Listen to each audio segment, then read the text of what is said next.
I am filthy filth. A disgusting illegitimate child born under a noble above all else. People always looked at me with contempt and gave me the back finger of scorn. A lowly, disgusting piece of filth under the sun. That was me. However, I had one such talent, and it was the very power of healing. Heal. Healing is a blessing bestowed by the heavens to those who are suffering from illness. Healers who could use heals received high treatment and enjoyed wealth and prosperity regardless of their status. As a filthy bastard, I struggled to survive, to be recognized as a decent being. But I was also a pathetic healer. Below grade F. That was my healing power. I tried so hard, but I could not overcome the barrier of my talent. I've been stuck in my apprentice status for 5 years, and now I play miscellaneous roles for other healers. A gruff guy. A dirty guy. A pathetic person. Those were the words that were used to describe me. But then, one day, a miracle happened to me. You've awakened as a player. Job surgeon. The miraculous ability of the medical art of the place called Earth was put into my body as an F-grade flunking healer. You've awakened as a player. Raymond thought the message was just a dream. Wasn't that obvious? A surgeon, not a healer? Sir. Gian? What the hell is that? Raymond chuckled. Not only that, but it was something he'd never heard before. It was the first time he had seen it. It was a gray, inorganic space. A patient? A patient was lying on a high bed in the middle of the room, bleeding profusely. Vitals? They're bleeding too badly. Get a blood transfusion there faster. Squeeze it with your hands. In that dream, Raymond was a healer, in a blue surgical suit, a doctor, and to his surprise, he understood the meaning of the terms people used. Vitals. Blood transfusion. Levofed. Even though they were all new terms. Double the amount of Levofed. Yes, sir. A new person appeared. He was a small man in a surgical gown, and the way he looked at the patient showed a strong will. 1, Kelly. In response to the man's words, the dreaming Raymond handed over the iron tools. Yes, Professor. It's right here. The man with the steel-like impression moved his iron tools. Clank, clank. The opening of the artery, which was bleeding profusely, was firmly identified, and the patient came back from the brink of death with a divine touch. Raymond was startled out of his dream. What was that? Was it an empty dream? It was too vivid a dream for that. Vital signs, blood transfusions, Kelly, etc., to name a few. All the concepts of the terms he heard for the first time in the dream were still vivid in his mind. That wasn't all. The contents of my dream. It was a splenectomy, operating on a patient with a ruptured spleen. Surgery. Splenectomy. Raymond thought of those terms. It's not some kind of pseudo. All the treatments on the continent of Leofantina, where Raymond lived, were done by healing. Surgery to open up the patient's abdomen to treat them? He had never heard of such a treatment. However, Raymond could feel it instinctively. He knew that the cure he saw in his dream was not a fake. In fact, it was a much better and more reliable treatment than the existing one. What the hell happened to me? That way he was confused. Something even more unbelievable happened. A message appeared in front of him. Congratulations on your awakening as a player. The player's occupation is surgeon, occupation grade, SSS. Check out the status window. Status window? As he mumbled in his mind, the following message came to him. Player status.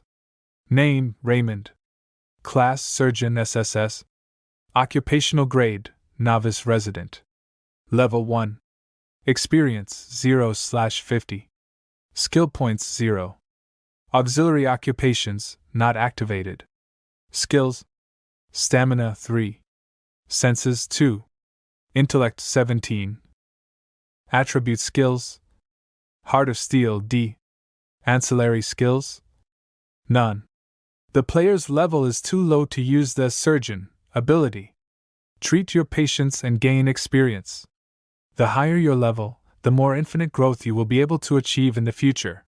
Raymond blinked as he looked at the message. He didn't know what happened to him, but one thing was clear.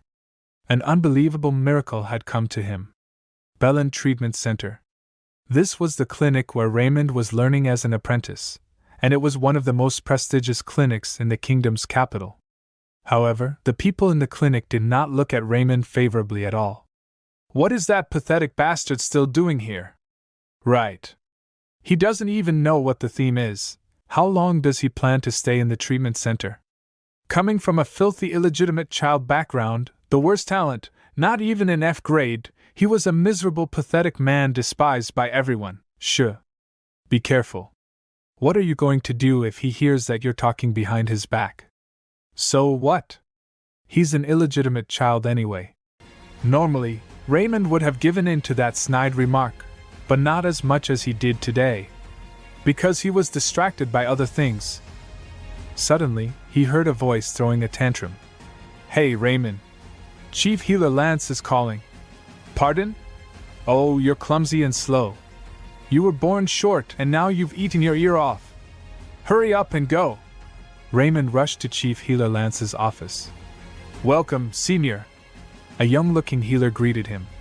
Greetings to the Chief Healer. Raymond bowed down and greeted. It's been 5 years since you became an apprentice, right, Senior? Raymond's chest heaved. Yes, that's right. Today I formally spoke with the other healers. It seems that the Bellin Healing Center is finding it difficult to take care of Senior any longer. I want you to quit your apprenticeship and leave the clinic, because with Senior's pathetic talent, becoming a healer seems like an eternal impossibility. Lance said coldly in a voice full of derision. I am revoking Senior's apprenticeship effective this date. Since you are not qualified to be a healer, please pack up and leave the clinic. I hope you enjoyed the video. Remember to like and subscribe to the channel. Thanks for watching and I'll see you next time. The young man does not understand what he should do now. Working as a healer is the most worthy job of all those that an illegitimate child can claim. If he leaves the hospital, he will never be able to claim the title of healer again. Suddenly, an information window appears in front of the hero which says that he can treat people with surgery. Then a great idea appears in Layman's head that there is an opportunity to stay in the hospital. The hero shouts to the main healer that he will prove that he can also heal people. He asks to entrust him with a patient whom he can cure. Surely his healing skills are below F rank, but with his knowledge of medicine in his head, he will be able to become a healer. Healer Langs does not believe his words. He thinks that the hero believes that treating patients is akin to a child's game. However, he says that they just have a patient who may be suitable for the hero. If he copes and successfully cures the patient, then he will not be kicked out of the clinic. After a while, the hero comes to Rankin Street. He squeezes the documents and moves to the house of his first patient, and he is also very nervous because he has never treated people before. He understands that if he fails, he will be kicked out of the hospital, which means that he will lose the chance to pass the exam for the title of a real healer. Otherwise, he will become a healer without a diploma who will not be recognized for the rest of his life, and then he will go to prison if someone reports his illegal work. Thus, there will be more vile rumors that he is an illegitimate child and even a convicted one. The hero's father will be dragged into these rumors again, saying that it is not known how much longer he will disgrace this great man. The door opens abruptly in front of the hero and he falls, scattering all the documents he has on the patient. A girl came out to him and asked who he was. But when she saw the healer's coat of arms on his scattered papers, she immediately ran to him with tears in her eyes. Suddenly, a woman came out of the house and the girl joyfully started shouting to her that a healer from the Bellin Clinic had arrived. The woman can't believe her eyes that a healer has finally come to them. But the young man says that he is not a real healer. He is just a beginner. Then the woman replied that she doesn't care who he is because the main thing is to save her husband. At the clinic, they were told that they did not have enough funds to pay for expensive treatment, so she was refused and told that they would do nothing, and all she and her daughter could do now was watch her husband die. The hero examines the papers he has on the patient, and there it is indicated that he has a lesion of the gluteal zone.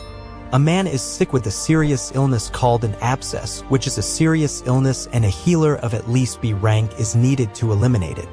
Of course, the poor family has nowhere to take money to pay for such a high-level healer, and now the man's family is forced to watch him die without the opportunity to help him.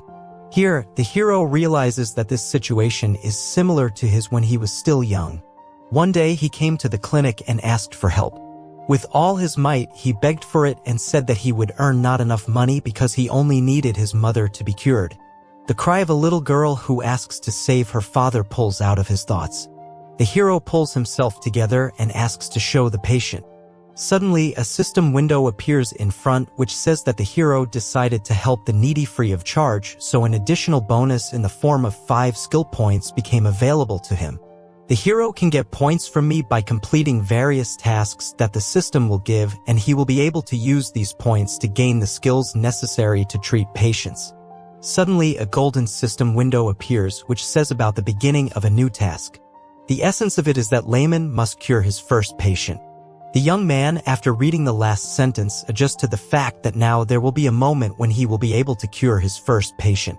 And even if he came here so that he would not be kicked out of the clinic, but he must do everything he can to help the needy. The hero is sure that it is possible to cope because he has the necessary skills in the field of medicine to prevent serious diseases. Despite his lack of knowledge, he will be able to increase his experience by treating patients. If he treats patients, he will become an outstanding healer and gain the recognition of others. He approaches the patient who is bedridden and greets him. He suddenly feels a terrifying smell emanating from the man. Suddenly, the hero forgets what to do when meeting a patient, so he is very worried. Unexpectedly, the skill Steel Heart is activated, thanks to which the hero calms down. He asks the woman to show what is bothering the patient. She says that he has some kind of abscess on his buttocks, and instead of decreasing, it only increases every day. He also started to have a fever, and now he can't even get out of bed. The hero understands that he needs to act quickly, so first he checks his blood pressure, respiratory rate, and heart rate. Fortunately, sepsis, that is a purulent infection, has not yet begun, but we need to hurry because if the hero tries, then the patient can be saved. He says that now he needs to examine the painful place, then the woman turns her husband over and the hero sees the abscess. Using healing for such a case is extremely troublesome, but from a medical point of view, it is the most common disease. The woman asks the hero if it is possible to cure her husband because the clinic said that only a high-ranking healer can cope with such a disease. But Layman says that it is possible to cure the patient. He asks for help from a woman. He needs to boil water and then cool it down well. He also asks to prepare a sharp knife, and this phrase scares the woman very much. After the hero said that he still needed to be treated with fire, the woman asked how he was going to treat the patient. The young man replies that he is going to perform surgery. All preparations are completed and the hero is going to cut the tumor. Here the woman, frightened for her husband, grabs the young man by the hand because she does not understand why he is going to cut him. The young man replies that he is going to cure him. The woman does not understand why because healers should use healing. Layman says he will definitely save the man. He just needs to be trusted and he will be able to laugh with their daughter again. The woman lets go of the hero's hand and begins to pray. He is sure that he should not make a mistake. The hero recalls the operation where he was with a cold head but a passionate heart. In general medical knowledge, this is the way of thinking that a real surgeon should have. With the knowledge in the field of surgery that the hero has, the operation to remove the abscess is so simple that it is difficult to name both it and the operation. He carefully brings the knife and begins to cut the painful place, letting the pus flow out. He begins to write. The girl who is standing next to him screams, worrying about her father. Layman tries to collect his thoughts using his knowledge. First, he used a clean cloth to remove the leaking pus, and then he washed the abscess with boiled sterile water and removed the remaining pus. He also uses a knife to cut off all the dead tissue from the man's body. The operation is finally completed. The part with pus has been removed. The operation is completed by treating the wound, and then Layman uses a potion made from herbs and has natural antibiotic properties. Everything is complete. The woman approaches and asks if everything went well, to which the young man replies that everything ended well, and he asks to look after the patient. After a while, the man opens his eyes. The hero undertakes to check his temperature, and she is completely asleep. The woman thanks the hero but does not know how to express her gratitude even more. Layman replies that he just did what he had to. However, according to the woman, he was the only one who agreed to help. She says that she has been to many clinics. But all the healers said that her family's money would not even be enough to look at the patient, and thanks to the hero, she did not lose her husband and now her family is saved. Suddenly the girl runs to the young man and hugs him. Then he realizes that no one has ever said words of gratitude to him. It must be that the feeling he is experiencing now is joy after treating the patient. A few hours later, the hero stands in the office of the chief healer Langs and tells him that he was able to cure the patient. However, the healer does not believe him because an abscess is not a disease that can be cured by someone who is not even a B-rank healer. Healing is not an omnipotent force that cures all kinds of diseases just by putting your hand on the patient. In Liapontine, healing only increases vital energy, and vital energy gives several useful healing effects against some diseases, but it is completely useless against most of them. For purulent inflammation, which was treated by the hero, the healing force was no good and it would not have helped the patient in any way because no matter how much you increase the effectiveness, healing will be completely useless if pus is not removed inside the abscess and not only in the pus business. There will be too many problems with the Liapontine style of treatment. They don't even use this method properly because of their excessive dependence on healing. Lang says that he will go to find out everything personally. And if the hero lied, then he should be ready to pay for the lie. Calming himself, the young man was not afraid because he had done nothing wrong. Suddenly, a notification box appears in front of him indicating that he has completed the task and received ords, as well as his level has been raised and he has earned 10 skill points. Increasing the level occurs by gaining the required number of experience points. Thus, the hero increases his level, and as he increases, he can increase his characteristics. Once he reaches level 40, he will be able to raise his rank. The rank of the hero increases as the level increases, and from a novice resident, he can rise to a trained resident. Based on this, so far, the hero is a resident, but in the future, he will raise the level and become a specialist and then a professor. He understands that he will be able to level up in this way and then he gets additional performance points for each new level. Layman reads about additional characteristics that he can study. For example, endurance is an ability that includes general physical characteristics such as agility, muscle mass, and so on. Then endurance will be extremely useful in the treatment of patients, and there is also perception here. Perception is an ability that allows you to cunningly control the physical body. And the more sensitive the hero is, the more smoothly he will be able to perform delicate movements when treating a patient. Intelligence is used to allow the hero to rationally use the available knowledge. There is also an additional characteristic, the name of which is hidden by question marks, and it will be available after certain requirements are met. Suddenly, Langs burst into the room. He had already managed to check on a patient who had recently been treated by Layman, but the healer decided that it was not the hero himself who cured him. Apparently, the patient was cured on his own. However, a promise is a promise, and the man agrees to give the hero a chance. After a while, they come to the medical aid station. Lang says he gives the hero 15 days to prove himself at this point, but this time he will not be able to count on his luck. To raise the level, Layman needs to take care of patients, so it's good that he came here since this is the closest place to the emergency department where he could apply his medical knowledge. However, there is one problem, which is that all the healers around him hate him. Everyone blamed him for having healing abilities below F rank, so no one wanted such an inept healer to walk around the medical aid station. Layman understands that in this place, he will not be given the opportunity to take care of the sick. But if he does not cure anyone in these 15 days, then the training in the hospital will be over, so the young man understands that he must do something. Next patient. Instead of waiting for the apple to fall from the tree, he discovers a guy named Hansen who was a student at the hospital. About such students, they usually say neither fish nor meat. The hero approaches the young man and asks if he is tired. Next to the hero, Hansen was just as uncomfortable as next to others, but at least he is the kindest among the students at the first aid station. Layman turns to him and says that it seems to him that the young man is very busy, so he asks for permission to do cleaning at the emergency room. He doesn't like hanging around while Hansen is working. The hero says that he will take care of patients if there are no healers nearby. For example, he will bandage them or apply medicinal herbs to them. Hansen understands that the older comrades will be angry if they find out that he allowed Layman to treat patients. However, the hero says that healers sit in their offices most of the time and come out only when new patients arrive, but now there will be no patients, so no one will know. Hansen doesn't want to agree, so the hero gets upset and asks to pretend that nothing happened. Cleaning the point is the most difficult, so if there is no such obligation on your shoulders, then it will be much easier to work. Still, Hansen agrees. While the senior healer was not seen, Layman was treating people, increasing his experience. Since the tasks were very simple, the hero received only 1 experience point each, but he does not get upset. It's been 3 days since he started working at the first aid station and has already reached level 4. Layman decides to spend his extra points on perception because the faster his senses are, the more good a surgeon he will become. He believes that if he continues to accumulate experience, one day he will become the best healer in the world and will bathe in luxury. The hero dreams of living in a 5-story mansion with marble floors and eating juicy steaks, as well as drinking the highest quality wine before going to bed. He will never again find himself in a deplorable situation due to lack of money, nor will he tolerate treatment worse than the lowest of the servants. Despite the fact that he was born into a noble family, he always had to hide in corners, living in the most luxurious place, and only have the opportunity to envy others. One of his regular patients was an elderly woman.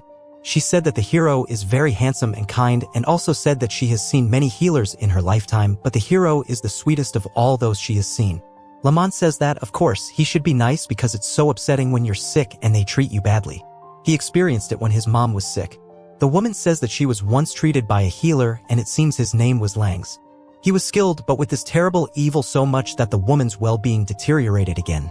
When she left, an information window appeared in front of the hero which informs that he was very nice to the patient, so he received the achievement Good Healer, and also his reputation was increased. He also received 5 skill points as a reward. These glasses are needed to obtain and improve the skills of a surgeon. Finally, the working day is over and now there is only cleaning left. The hero had no desire to do this, but he promised Hansen. Lament even wondered if he should make an effort at all if no one was watching this place. In Liechtenstein, they don't pay too much attention to cleanliness, so it doesn't look like Hansen tried so hard to keep order. However, slapping himself on the cheek, the hero puts his thoughts in order because dirt harms patience, and frequency is the basic rule, so he must endure even if it's hard and finally get out. He motivates himself with what he needs just to imagine his future luxurious life to cheer up, namely beefsteaks every day. Finally, everything was tidied up. The heroes decide that when he becomes successful in the future, he will definitely hire cleaners because now his whole body hurts, and he even thought to increase his stamina. A system window popped up which stated that the hero had cleaned up at first aid station and also received an achievement, an improvement, 10 skill points, and bonus points for excellent work. Now he has access to the purchase of skills in the store where a special offer is valid for the first purchase. For 40 points, he can buy a skill of a unique rank. He is given a choice of 3 skills: Iron Man Strength, Dexterous Hands, and Sage Thighs. The hero wants to choose everything, but you can only choose one. Suddenly, healers burst into the emergency room. An emergency case was received where the patient vomited blood. Layman understands that if he vomits blood, then it is very bad and a healer of at least a rank is needed here. Healing is a force that stimulates vital energy, and stimulation of vital energy activates coagulation, but in situations where bleeding is abundant, the effectiveness of such an action decreases. At the Ballon Clinic, only Director Bucks has a rank skills. There are also several B ranks here, but at this rate, the patient will die. There is a technique for performing surgery on such patients, but Layman cannot perform it because he is only a novice resident, so here you need the title of an experienced resident. Here, the main healer, Langs, comes to the patient who examines him. Director Bex is currently out of town to cure a nobleman. The patient started vomiting blood again, and by chance, drops of blood fell on Lang's hand. He says with disgust that he can't do anything, so the patients must be sent back. After hearing this, the hero wants to try to save him. The healer says that healing is useless here, but Layman still tries to persuade him to let him try. Langs replies that since the hero is so worried about this person, why not try to cure him on his own? However, the probability of failure is too high. And if something happens to the patient, the hero will be blamed and he will also be expelled from the clinic. A system window appears that informs that an unforeseen quest has begun, the essence of which is to become a caring healer and cure the patient with the help of willpower, despite the low level of skill. So far, the hero has held on with all his hands and feet, so if something goes wrong, then everything will be over for him. He looks at a patient who, dying, asks for help. Layman can't do anything because it's not in his power, but if no one helps, then the man will just die. The hero understands that he needs to think rationally. That is, even if he tries, nothing will come out, so it would be wiser to just continue to take care of less seriously ill people and in the future find another opportunity to gain experience. Suddenly, the steel heart skill is activated and Layman begins to possess steel determination and a firm will. He recalls the Hippocratic Oath, which states that the swearing asks to be allowed to practice medicine and solemnly swears to devote his life to the service of humanity. Even if it is akin to the impossible, he cannot abandon a dying person. Layman asks to be allowed to try to cure this patient. Langs is sure that the hero just went crazy, but still allows him. However, he clarifies so that the hero does not forget to take responsibility for the result later. Other healers leave and the hero remains alone. He is not sure that he will be able to cope alone because it is quite difficult to carry out the operation alone. When suddenly Hansen calls out to him, who offers the young man his help because he also wants this man not to die. The hero feels relieved because now he has an assistant, so he thanks Hansen for his support and help. The situation is urgent, so there is no time to explain. Layman tells his assistant that you need to prepare a knife boiled in sterile clean water to begin with and then treat it with fire. He also needs a thin thread and disinfect it with medicinal herbs. Hansen doesn't understand why all these things are needed. With the help of a hallucinogen, the hero put the patient to sleep and anesthetized him. Fortunately, he also prepared catgut, that is, a natural absorbable surgical suture material.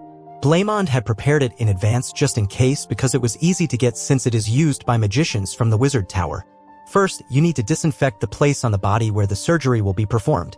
Here the young man begins to cut his skin tissue with a knife, and this scares Hansen very much. Heroes see fat and muscles covered in blood. He knew how to open the abdominal cavity from the knowledge he had gained. However, it was terrible to see it with his own eyes, and as a result, the young man's head empties.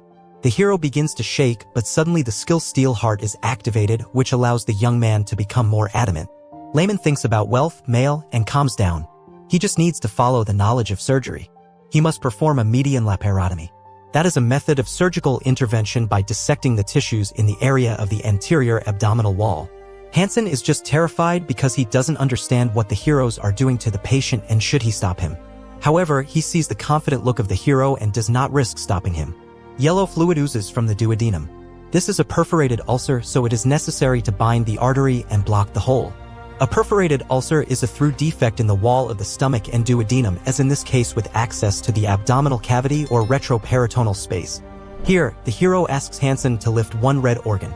The young man is surprised but still helps the hero. Now you need to cut out the perforation area with a scalpel. The hands of the young man do not obey at all. And at this rate, the operation will end very badly, so the hero decides to buy the skill-dexterous hands of the surgeon. Good stamina and intelligence are undoubtedly important, but more importantly, they are able to save the patient. He uses the skill and his perception increases from 6 to 16 and the fingertips become more substantial. Of course, it's still a little unusual, but the hero moves gracefully really and the feeling that he lacks something. He asks Hansen for a threat because first he needs to tie the artery and stop the bleeding. Now you need to close the hole in the duodenum. Then you need to take the tongue of the momentum of a suitable size and block the perforation of the intestine with it, applying nodal sutures.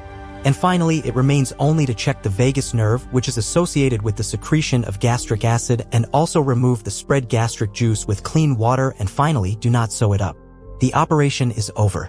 The hero got his first experience in abdominal surgery. He received the achievement of the father surgeon, that is, the discoverer of surgery for future generations. The hero also received a lot of skill points and a bonus to level up. Suddenly, his legs give way and he falls and tears begin to flow from his eyes. Finally, he did it, cured the patient. After a while, the chief healer learns that Layman did a good job and cured a patient who vomited blood. He couldn't believe his ears because it's impossible, so he decides to make sure of everything personally. Legs give way and he falls and tears begin to flow from his eyes. Finally, he did it, cured the patient. After a while, the chief healer learns that Layman did a good job and cured a patient who vomited blood. He couldn't believe his ears because it's impossible, so he decides to make sure of everything personally. Langs believes that there is no way the hero can heal patients with blood vomiting and his abilities are below F rank. He bursts into the room and sees how the patient is having fun and sweetly communicating with his healer. The man thanks the main character for the rescue. The young man answers him that he should not forget about caution. Langs comes into the room and asks who cured the patient, or perhaps Director Bucks did it at all. The healer still does not believe him because he thinks that he is lying since he does not reach the F rank, so how could he cure a sick person here? The young man replies that he did not use healing. However, he understands that the truth cannot be told. He invents a legend that he treats patients with the help of medical techniques that were used in ancient times. Yes, it was for such a case that the hero came up with a story. Layman says that some time ago when he was running errands in the northern region he lost his balance and fell off a cliff unexpectedly for himself and then wandered into the ancient ruins and there was able to comprehend the ancient method of healing, which is called medical techniques. Langs doesn't believe him. Suddenly the patient gets out of bed and says that it's too noisy here. He calls the main healer and lifts up his shirt and then asks to see him, which has proof that it was the main character who saved him. There was a huge seam on his stomach, by the way. The man adds that he remembered the main healer because it was he who asked people to leave him to die. The main healer did not help himself, and now he is trying to denigrate either the healer who pulled the man out of the other world. He takes a chamber pot and throws it right at the main healer, dousing him from head to toe. The patient is very angry. He shouts at him, insulting him, and asks him to get out of here right now. The main healer runs away. The patient apologizes to the main character for soiling the room.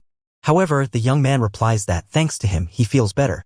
At this time, Langs is trying to understand the words of the young man, namely that he was talking about some secret ancient techniques. People started discussing the main character saying that he was lucky to stop the bleeding. The hero knew that people's opinion about him would not change just because he cured one patient. Here, Hansen turns to the hero. The young man does not say anything and takes away Lamont's mop. That from now on, he will be engaged in cleaning because this is his job. It seemed to the hero that Hansen looked at him differently. Behind the wall was Langs, who looked at the hero quite differently. His gaze started from mocking to a complete desire to kill. In the past, when people behaved this way towards heroes, he didn't know what to do, but now he doesn't care. Everyone should keep watching. And when he eventually becomes the best healer, then everyone will dance with him. Hear the main healer Langs. The hero sneaks up from behind and talks about his skills. He offers him to go to the birthday festival at the royal palace as an invited healer. This shocks the hero. The festival is organized in honor of the birthday. This banquet is also dedicated to the birthday of the very first king, a grandiose festival at which all the capital's nobility gather. It is so large-scale that there are not enough healers at the royal palace because each clinic sends its own people there. Being sent to the festival at the royal palace means that your abilities have been recognized, and it is a great honor for any healer. However, the hero does not like it. The chief healer, Lang, says that Lamond is still a student and only the really hopeful gets such a chance. And the hero cured a patient who vomited blood, so he definitely deserved the right to participate. The hero believes that Langs does not give them the opportunity but just wants to set them up because for the hero, the royal palace is hell. The fact is that he has 3 stepbrothers who constantly bullied him. That time was like hell. If we compare life in the palace and life in the clinic, then the latter will definitely seem like paradise because it was because of the hero that his father's dignity was tarnished. He was a hidden prince.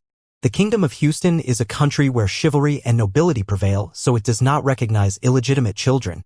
The hero, the only mistake that the king of a great country once made. Therefore, he is bad because he should not exist because he defames the name of his royal majesty. The heroes decide to clarify whether it is really necessary to send him to the festival.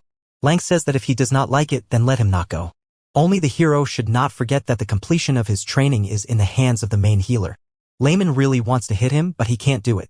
Suddenly, an information window appears in front of him with a new task which is called the Guardian of the Banquet. The essence of this task is that a large number of people gather at the banquet and it is unknown what kind of emergency situation may occur. The task of the hero, as a healer, is to make the banquet without victims. The hero notices that the reward for this task is very great. However, he is worried about the high complexity because, most likely, some very serious urgent incident or something is going to happen. Layman agrees to go. He asks Langs to promise that he will give him permission to take an official qualified exam for a healer at the end of the banquet.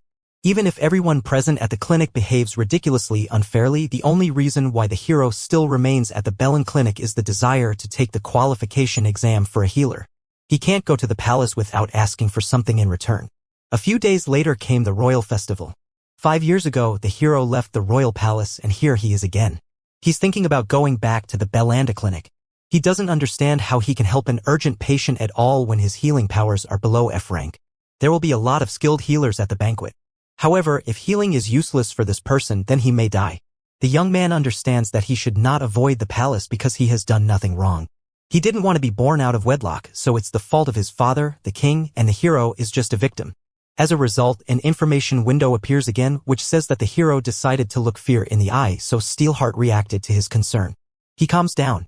Lamond understands that he should not be discouraged because who knows, he may be able to save a high-ranking nobleman and he will receive a generous reward.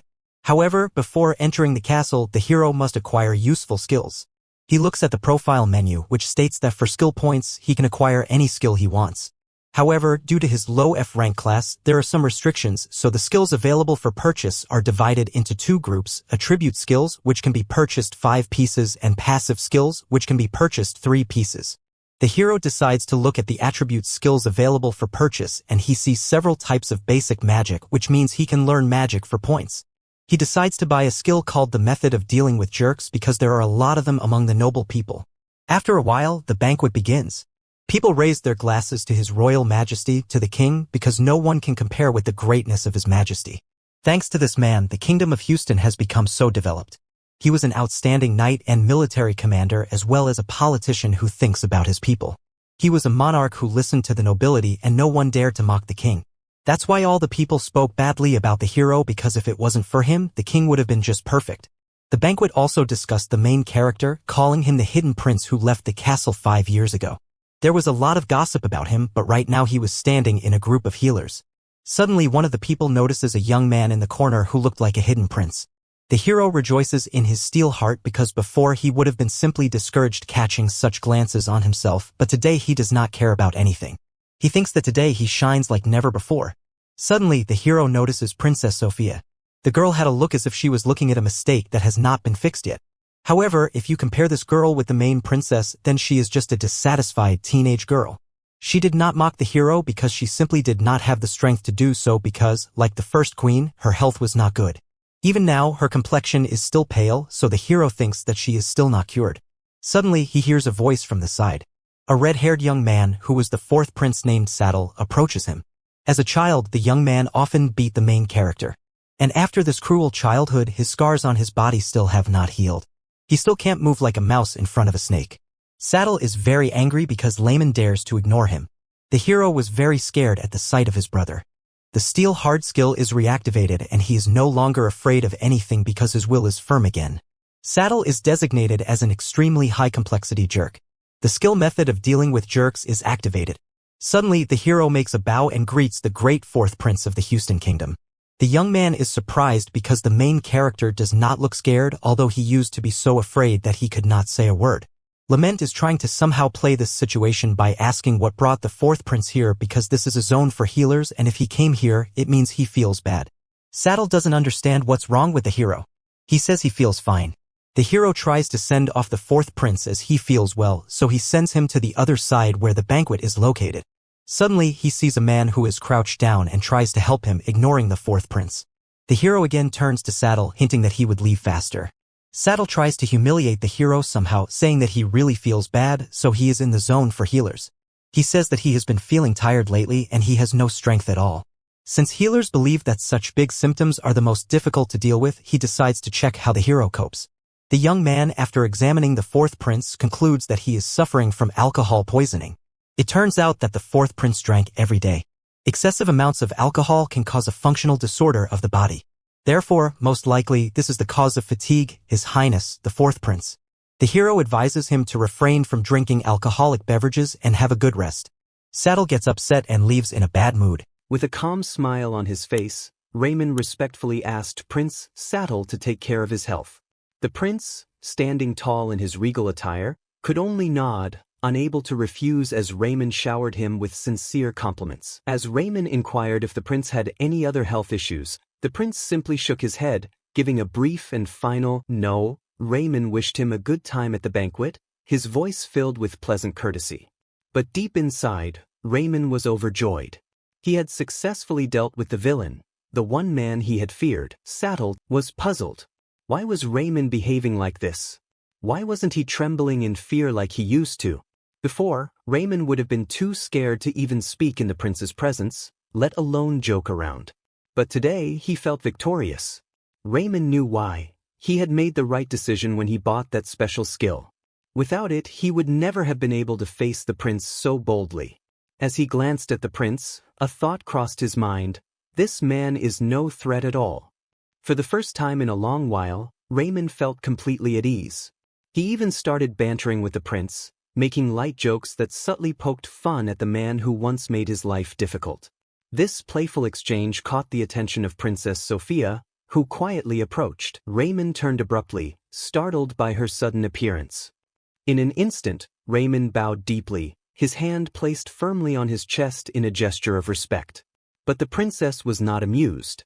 Her gaze, sharp and unwavering, reflected the shock of what she had overheard. She had listened to every word of Raymond's conversation with the prince, and she wasn't about to let it go unnoticed. "You've changed a lot in these last 5 years, Raymond," she remarked coldly, her voice cutting through the silence like a blade. She didn't stop there. Her next word stung. "You used to be worthless. Like garbage." Raymond, taken aback, blinked in confusion. Was that supposed to be an insult? He couldn't tell. After a brief pause, he replied with a straight face, "You haven't changed at all." That remark hit Princess Sophia harder than he realized. Her expression shifted ever so slightly, betraying the hurt behind her otherwise stoic facade. She had hoped she was no longer seen as the horrible person she once was, but Raymond's words felt like confirmation that nothing had changed. Noticing her discomfort, Raymond quickly tried to reassure her, softly complimenting her beauty, hoping to end the conversation on a more positive note. But Sophia seemed eager to leave. She claimed she wasn't feeling well, her voice strained and distant. Raymond's instincts as a healer kicked in immediately. "What's wrong?" he asked, concern lacing his tone. But the princess brushed him off, waving away his questions. He knew she was unwell, her pale face betraying her words. As Princess Sophia turned away, her two maids hurried to follow her, their anxious eyes darting between Raymond and their princess.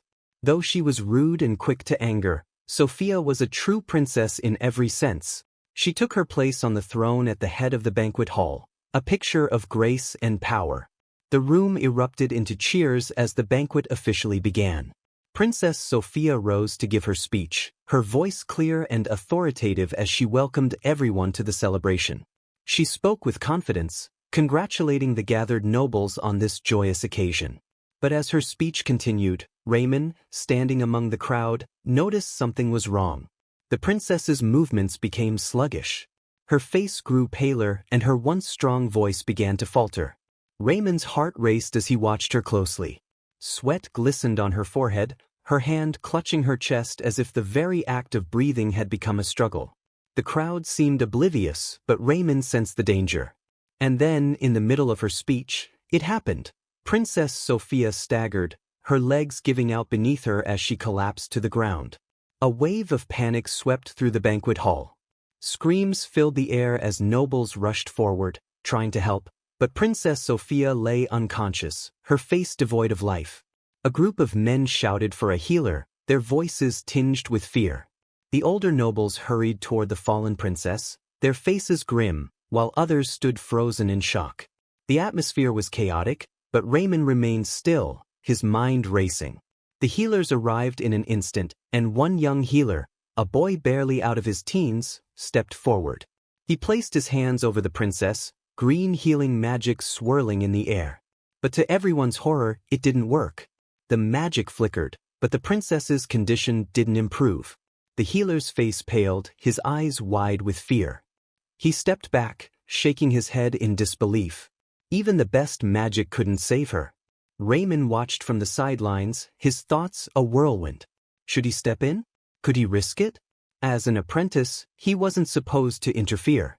But if he did nothing, Princess Sophia would die. She hadn't apologized to him yet, not properly.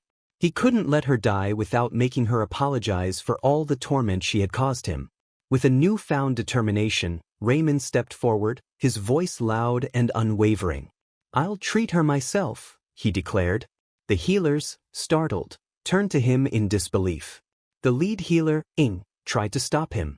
"What are you doing? Get out of here," he shouted, but Raymond refused to back down. "Time is running out," Raymond yelled, his voice cutting through the noise of the crowd. He pushed past the healers, his nonchalant expression masking the fear and pressure building inside him. He approached Princess Sophia, kneeling beside her motionless body. The room fell into a tense silence as Raymond began checking for a pulse. His hands shook slightly as he felt her neck. Nothing. No pulse. Her heart had stopped. Healing magic wouldn't help now. Without hesitation, Raymond began chest compressions, his movements quick and precise. The nobles shouted angrily, accusing him of harming the princess.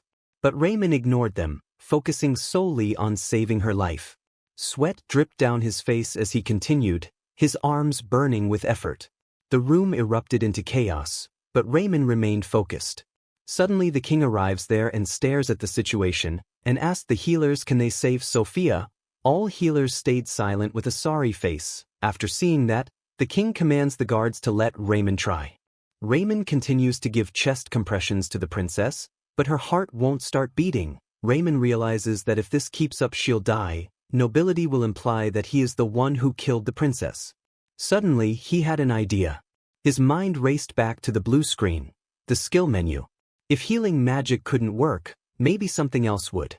In a flash, he accessed the blue window and scrolled through the options. His fingers hovered over a selection: basic lightning magic. It was risky, but it was his only chance. With a quick breath, Raymond made his choice. Raymond confidently applied his newly acquired skill, his movements precise. One hand slipped under the princess's right collarbone while the other rested beneath her left arm, near her armpit. He focused, and in an instant, blue sparks of electricity began to crackle around Princess Sophia's body. But just as Raymond began to hope, a royal guard leapt forward. She pushed Raymond to the ground, his body crashing into the floor with a heavy thud. The cold, sharp edge of her sword was at his throat before he could react. "What have you done to the princess?" she spat, her grip on the sword tightening. The tension in the air was thick as the other guards surrounded Raymond, ready to strike him down where he knelt. The room had grown still. Raymond raised his hands in surrender, his voice calm but urgent. "I wasn't attacking her. I was trying to save her life." His plea was met with skeptical glares. The king ordered the healers to examine Princess Sophia. The highest-ranking healers rushed forward, their robes brushing the floor as they gathered around the princess's still form. Healer Aang, trembling with uncertainty, placed his fingers on Sophia's artery, feeling for a pulse. His eyes widened, and he gasped in disbelief as he felt the faint but unmistakable thump of her heartbeat. The princess, her heart, it's beating again. Aang's voice broke through the tense silence, and whispers of astonishment rippled through the crowd like wildfire. "This is incredible." Raymond remained on the ground, still at sword point, but a wave of relief washed over him. He exhaled deeply, his eyes closing for a brief moment. It had worked. Against all odds, he had saved her. The king, his regal figure towering over the crowd, approached Raymond slowly, his expression unreadable. The crowd parted in hushed awe as the king stopped in front of the young man who had just performed the impossible. The king asked, "What did you do?" Raymond, still kneeling, replied carefully, his voice steady, "Healing wouldn't have worked, Your Majesty. I used another method, a technique I learned long ago." The king's brows furrowed, his arms crossing in front of him. The silence stretched as Raymond's words hung in the air. Finally, after what felt like an eternity, the king sighed deeply, turning to address the hall. "The banquet is over," he announced, his voice carrying throughout the room. "We are done here." As he began to walk away, the king suddenly paused. "Wait until I summon you," he said, his voice unexpectedly soft, and then he was gone. Raymond blinked in confusion. He had not expected those words from the king, words that carried neither anger nor dismissal. For the first time in his life, Raymond felt seen by his father. Raymond's mind wandered back. He had been just a child, weak, frail, and starving, alone in the slums after his mother had died. He could still remember the moment the king had found him, his body so malnourished that it barely seemed alive. The king had picked him up in his arms, his face unreadable as he silently carried Raymond back to the palace. It was the only time his father had ever shown him any warmth. From that day on, Raymond had lived in the palace, surrounded by people who blame him for tarnishing the image of the king by being an illegitimate child. All his siblings used to bully him, and everyone treat him worse than slave. But his father had never spoken to him again, until now. As Raymond stood in the now empty banquet hall, a blue screen flashed before his eyes. It was a notification: quest completed. 30 skill points earned. He grinned, his chest swelling with pride. Not only had he saved Princess Sophia, but he had also completed the quest and earned a significant reward. His reputation had grown, and his skill set had expanded. He stood a little taller, his head held high, feeling a sense of victory that he had never felt before. The time had come to claim his reward. Raymond was summoned to the king's throne room, the path lined with noblemen on both sides. Their eyes followed him as he walked, their murmurs filled with curiosity and surprise. Raymond approached the throne, where his father stood, the regal figure looming over him. He bowed deeply, introducing himself as a servant to His Majesty. The king narrowed his eyes, his gaze intense. "What method did you use to save my daughter?" Raymond took a deep breath, carefully crafting his response. "It was an ancient secret technique, Your Majesty," he explained. "One I discovered while wandering the ruins long ago." He spoke of the ancient ruins and the mysterious powers they held, weaving a tale of forgotten techniques that were unlike traditional healing methods. The king's right-hand man, standing nearby, hesitated for a moment, but eventually, he believed Raymond's story. The king, though clearly not pleased, did not press further. "You saved the princess, you shall be rewarded." Raymond's heart raced as the king asked him what reward he desired. Wealth, jewels, a lifetime of luxury, anything was within his grasp. But Raymond wasn't interested in riches. He had a bigger goal in mind. "I am a healer," Raymond said, his voice firm. "What I desire is the ability to continue using my medical technique. I need your approval, Your Majesty." He realizes that if he continues to use them, the healers might accuse him of practicing sorcery, and the Tower of Healing could ban the technique altogether. To prevent this, Raymond knows he needs the king's official recognition. Without hesitation, the king agrees to his request and gives a formal speech acknowledging the technique as a legitimate form of treatment. Raymond is overjoyed. The king's approval is more than he could have hoped for. Yet, Raymond isn't entirely satisfied. He's only getting started and decides to make one more request. With eloquence, Raymond explains that he doesn't want gold or silver. All he desires is to be honored as a healer. The king, perhaps not understanding the gravity of the request, initially seems puzzled. Raymond, with a sorrowful look, asks for something that seems less substantial, the bearer's medal, if His Majesty would permit it. The king is visibly surprised by such an odd request from the young hidden prince, and the nobles whisper in shock. After all, the bearer's medal is awarded for extraordinary service to the empire, not something granted lightly. Everyone in the room is astonished. They had assumed Raymond was nothing more than a bastard, but now they see a generous, kind-hearted young man. Some think he is too simple-minded for a healer. Raymond's fame rises in the eyes of those around him, for his words move them deeply. But Raymond's intentions are far from naive. By receiving the bearer's medal, he earns honor and can elevate himself to nobility. It is the best possible outcome for him in this situation. The king, still surprised by the young man's humility, asks if the medal will truly be enough. Having ruled for years, no one had ever made such a request, as most seek wealth. Raymond assures the king that the medal will suffice. The nobles, astonished and delighted by Raymond's modesty, cheer. Raymond's reputation grows even more, and the king has no choice but to honor his request and bestow the bearer's medal upon him. Raymond bows before the king and expresses his gratitude. The festival ends, and the healers leave the royal palace.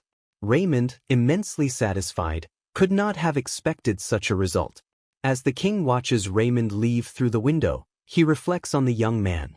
His right-hand man, Gelman, remarks how much Raymond has changed and that he is no longer just a child with basic desires.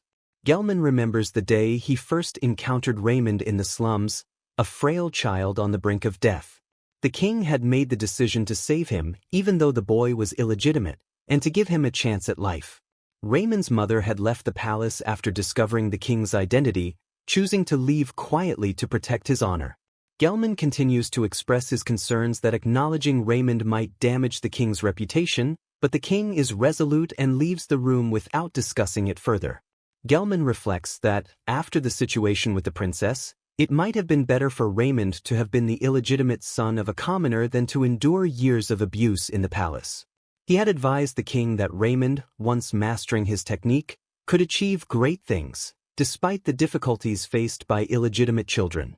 The king, mulling over Gelman's words, departs the room in haste, while Gelman is left feeling frustrated.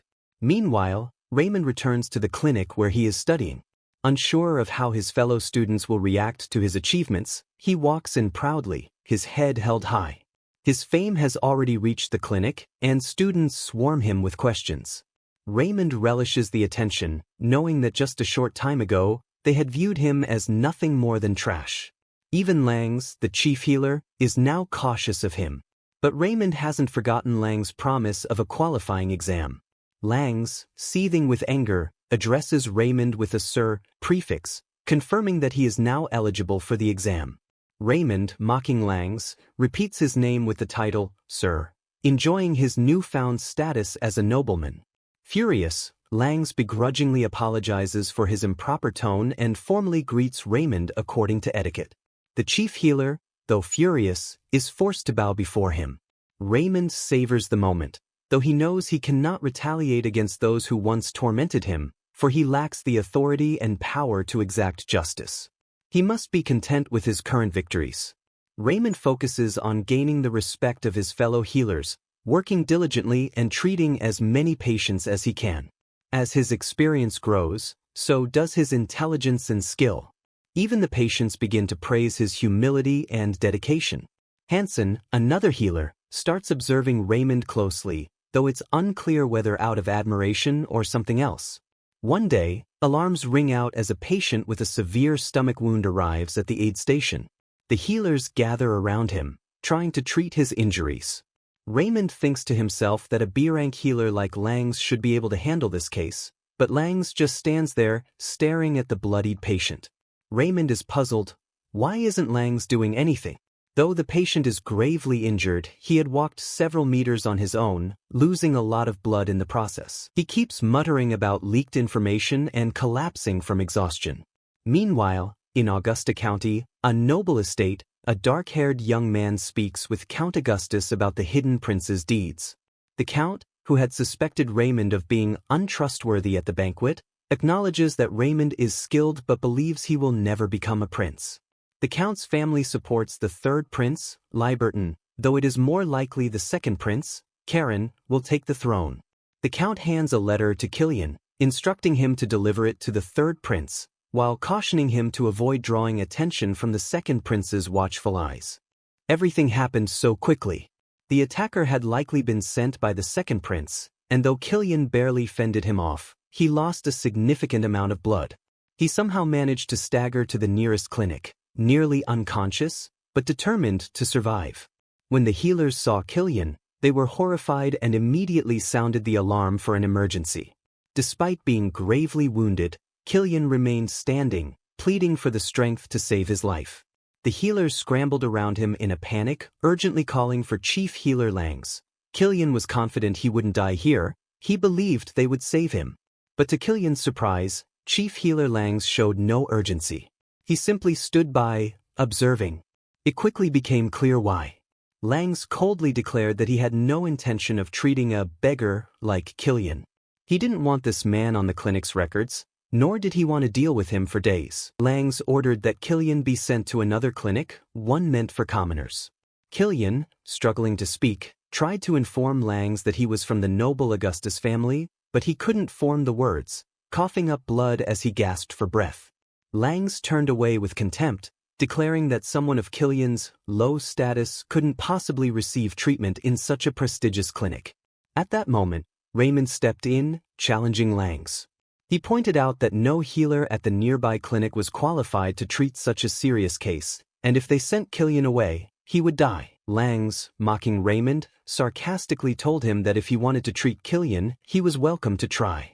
With a smirk, Langs taunted Raymond, saying that if he had the skill to cure a princess, surely he could handle a beggar. The other disciples and healers whispered amongst themselves. Langs clearly didn't believe in Raymond, thinking his previous success was just a stroke of luck. The truth stung Raymond. His rank wasn't high enough to handle such a complex surgery. He hesitated, unsure of what to do. Langs, seizing the moment, ordered Raymond to either treat the patient or personally throw him out of the clinic. To drive the point home, he suggested that Raymond escort Killian to the commoner clinic himself. Anger burned inside Raymond at the injustice of dividing people into rich and poor when it came to something as crucial as healing. His goal was to become a skilled healer, and though he had ambitions of wealth, he believed that no healer should abandon a dying patient. With newfound determination, Raymond locked eyes with Langs and boldly declared that he would cure Killian. Activating his heart of steel, Raymond remained calm and composed, while Langs, confident of his failure, left Raymond alone with the patient. The others quickly dispersed, leaving Raymond to figure out how he would perform the surgery. Staring at Killian's weakened form, Raymond felt unsure of himself. He knew that if he failed, it could ruin everything for him. But before he could dwell on his fears, a voice interrupted his thoughts. Hansen, with fire in his eyes, offered to help. Raymond, thrilled but taken aback by Hansen's willingness, eagerly accepted. Grabbing Hansen's hand, he thanked him sincerely. Raymond assigned Hansen the same tasks as before: boil the water, sterilize the knife and needle. Together, they prepared for the difficult operation. Killian had lost too much blood, and a transfusion was necessary, but they didn't have the proper equipment for such a procedure. Raymond began to think through each step carefully. First, he injected some blood, then tried to stop the bleeding, activating his nimble surgeon's hands. Raymond moved with the precision of a seasoned doctor, while Hansen stood by, handing him the instruments. Slowly, Raymond made an incision in Killian's abdomen, his hands more steady than ever before. But something wasn't right. Blood was pouring out, more than expected. Hansen, terrified, asked if it was normal for there to be so much blood. Raymond didn't answer, frozen as he stared at the organ. Panic rising, Hansen shouted at Raymond, snapping him back to reality. Realizing he had forgotten Hansen's presence, Raymond instructed him to wipe away the blood with a sterile cloth. As Hansen carefully wiped the blood, Raymond inspected the organs, trying to locate the source of the excessive bleeding, wondering what he could use as a substitute. Sensing something was wrong, Hansen watched as Raymond weighed his options. Desperate, Raymond turned to his magical abilities. Opening the attribute screen, he selected fire magic. His heart raced with worry. Fire could burn the patient if he wasn't careful. The blue screen assured him that his intelligence was high enough to control the magic. Raymond felt relieved. He hadn't trained in these skills for nothing. With utmost caution, Raymond prepared for the cauterization. He raised his left hand and summoned a small fireball into his palm. Hansen, stunned by the sight, was speechless. It was pure magic, something he hadn't expected from Raymond. But Raymond focused, using the fire to carefully stop the bleeding. Afterward, he asked Hansen for a thread to stitch up the damaged veins. With his deft surgeon's hands activated, Raymond worked methodically, making suture after suture with ease. Hansen, in awe, watched as Raymond expertly finished the operation, placing each stitch as if he had been practicing for years. When the bleeding had completely stopped, Raymond smiled, relieved. Hansen, still shocked, asked Raymond about his ability to use magic. Raymond casually replied that magic was just a hobby, something he dabbled in during his free time. He explained that he had gained his magical abilities while exploring ancient ruins, which had since collapsed, meaning no one else could access them. Hansen realized that Raymond was only talking to deflect from telling the full truth. He respected Raymond's choice, knowing that anyone in his position would want to keep such powers secret. There wasn't much left to finish the surgery, just flushing everything out and repairing the mesentery. Hansen was in awe of Raymond's abilities. No matter what technique he used, Raymond was saving lives that others couldn't. Hansen even began to wonder if he could learn this technique himself. After a brief reflection, he concluded that Raymond would likely refuse to teach him. The surgery was finally complete, and Killian's life was no longer in danger. The blue screen in front of Raymond displayed a significant increase in experience, and his level had gone up. Hansen, seeing Raymond lost in thought, asked if the procedure was finished. A satisfied Raymond turned to him, grabbed his hands firmly, and began to thank him profusely for his assistance. He praised Hansen, emphasizing that he couldn't have saved the patient without him, just as he hadn't been able to do it alone the last time. Hansen was stunned by Raymond's words, feeling a mix of shyness and euphoria at the unexpected praise.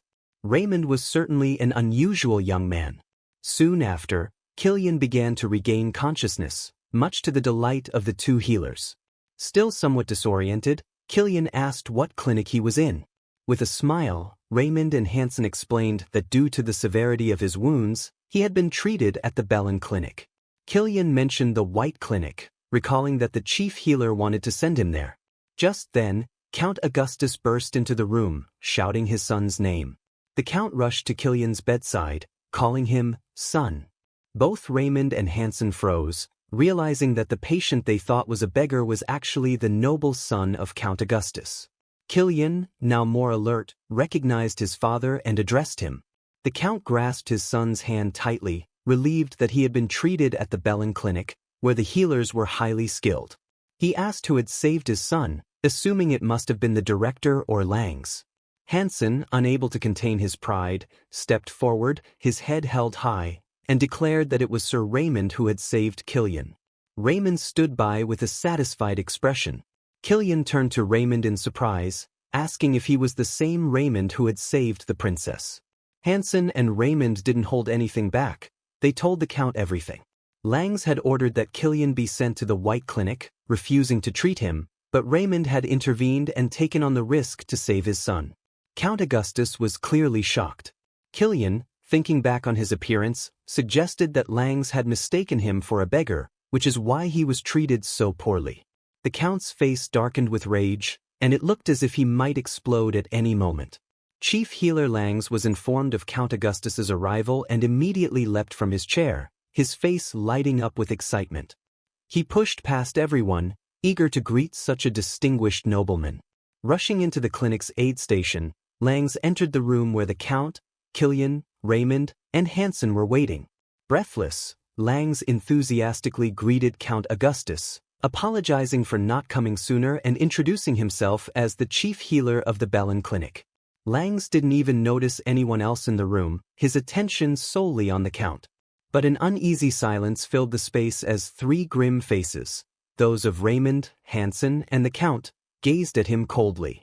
Count Augustus, in a calm yet menacing voice, asked if Langs was the same healer who had left his son for dead. Langs was visibly unprepared for this confrontation. He stood frozen, unable to respond. Then, gathering his wits, he tried to laugh it off, claiming that such a thing was absurd and that he would never have allowed it.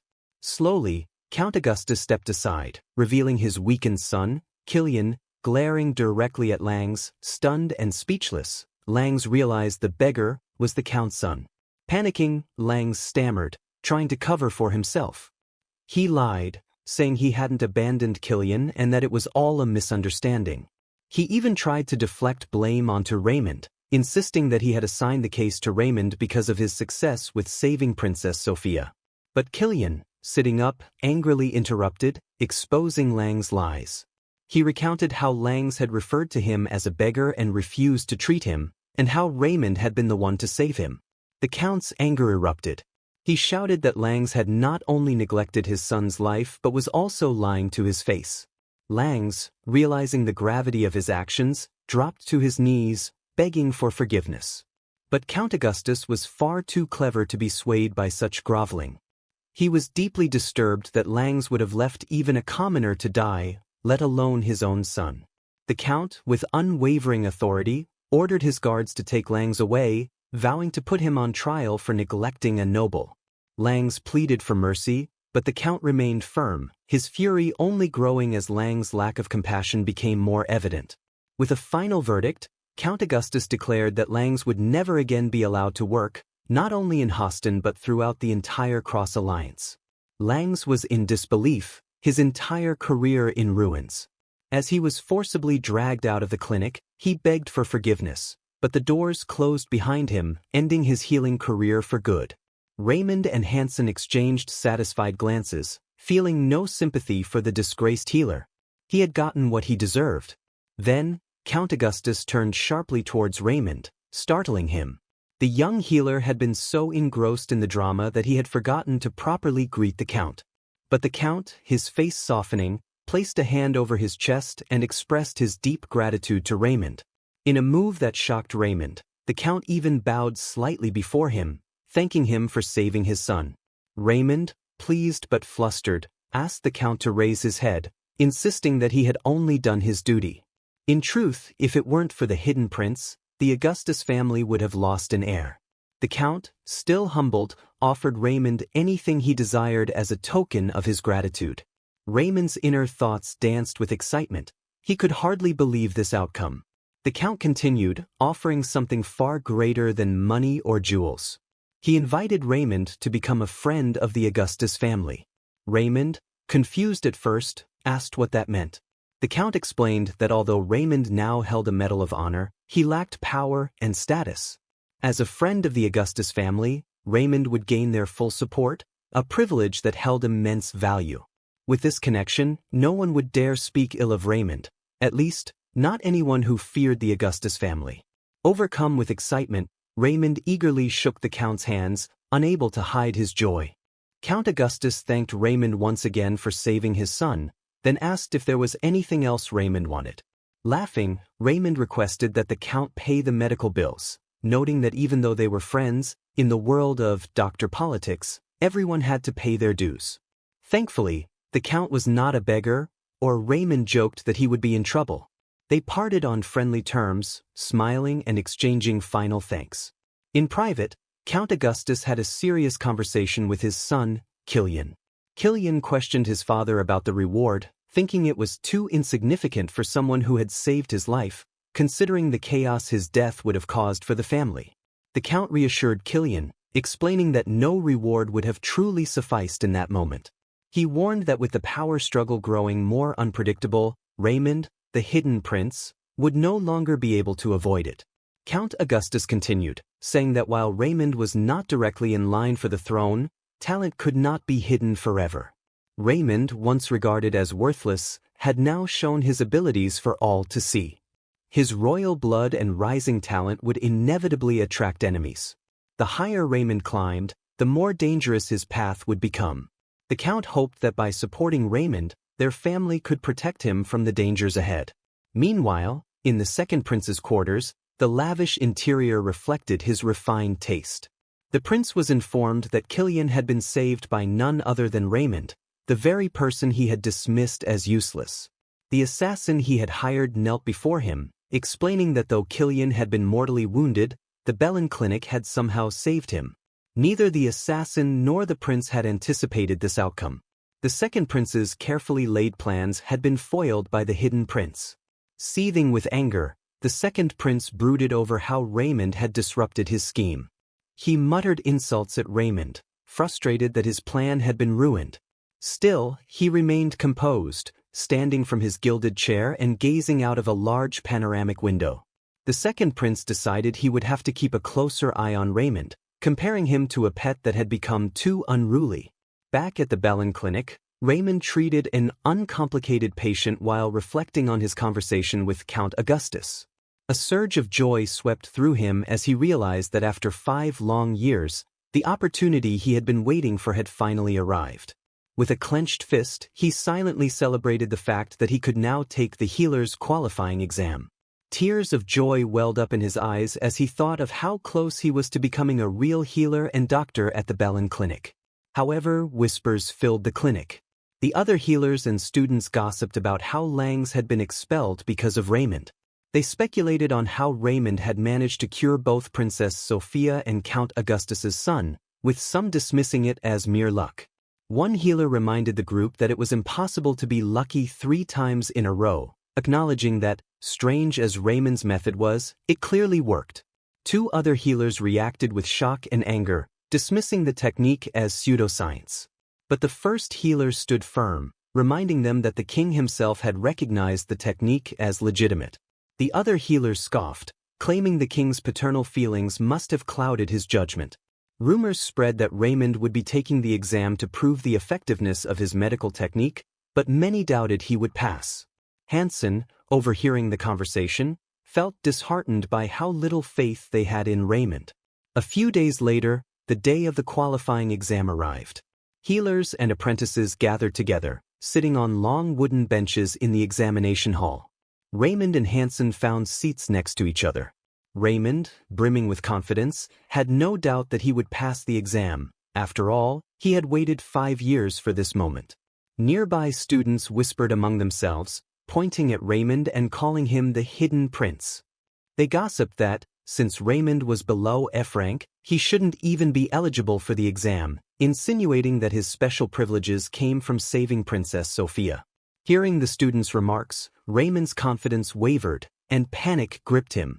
What if he failed? The shame would be unbearable. Doubts clouded his mind, and he questioned whether he would ever have such a chance again. Sensing Raymond's nerves, Hansen tried to distract him by asking what he planned to do after passing the exam. Raymond, distracted from his worries, admitted that he hadn't really thought beyond the exam itself. His wishes were simple and even silly, he just wanted to eat meat.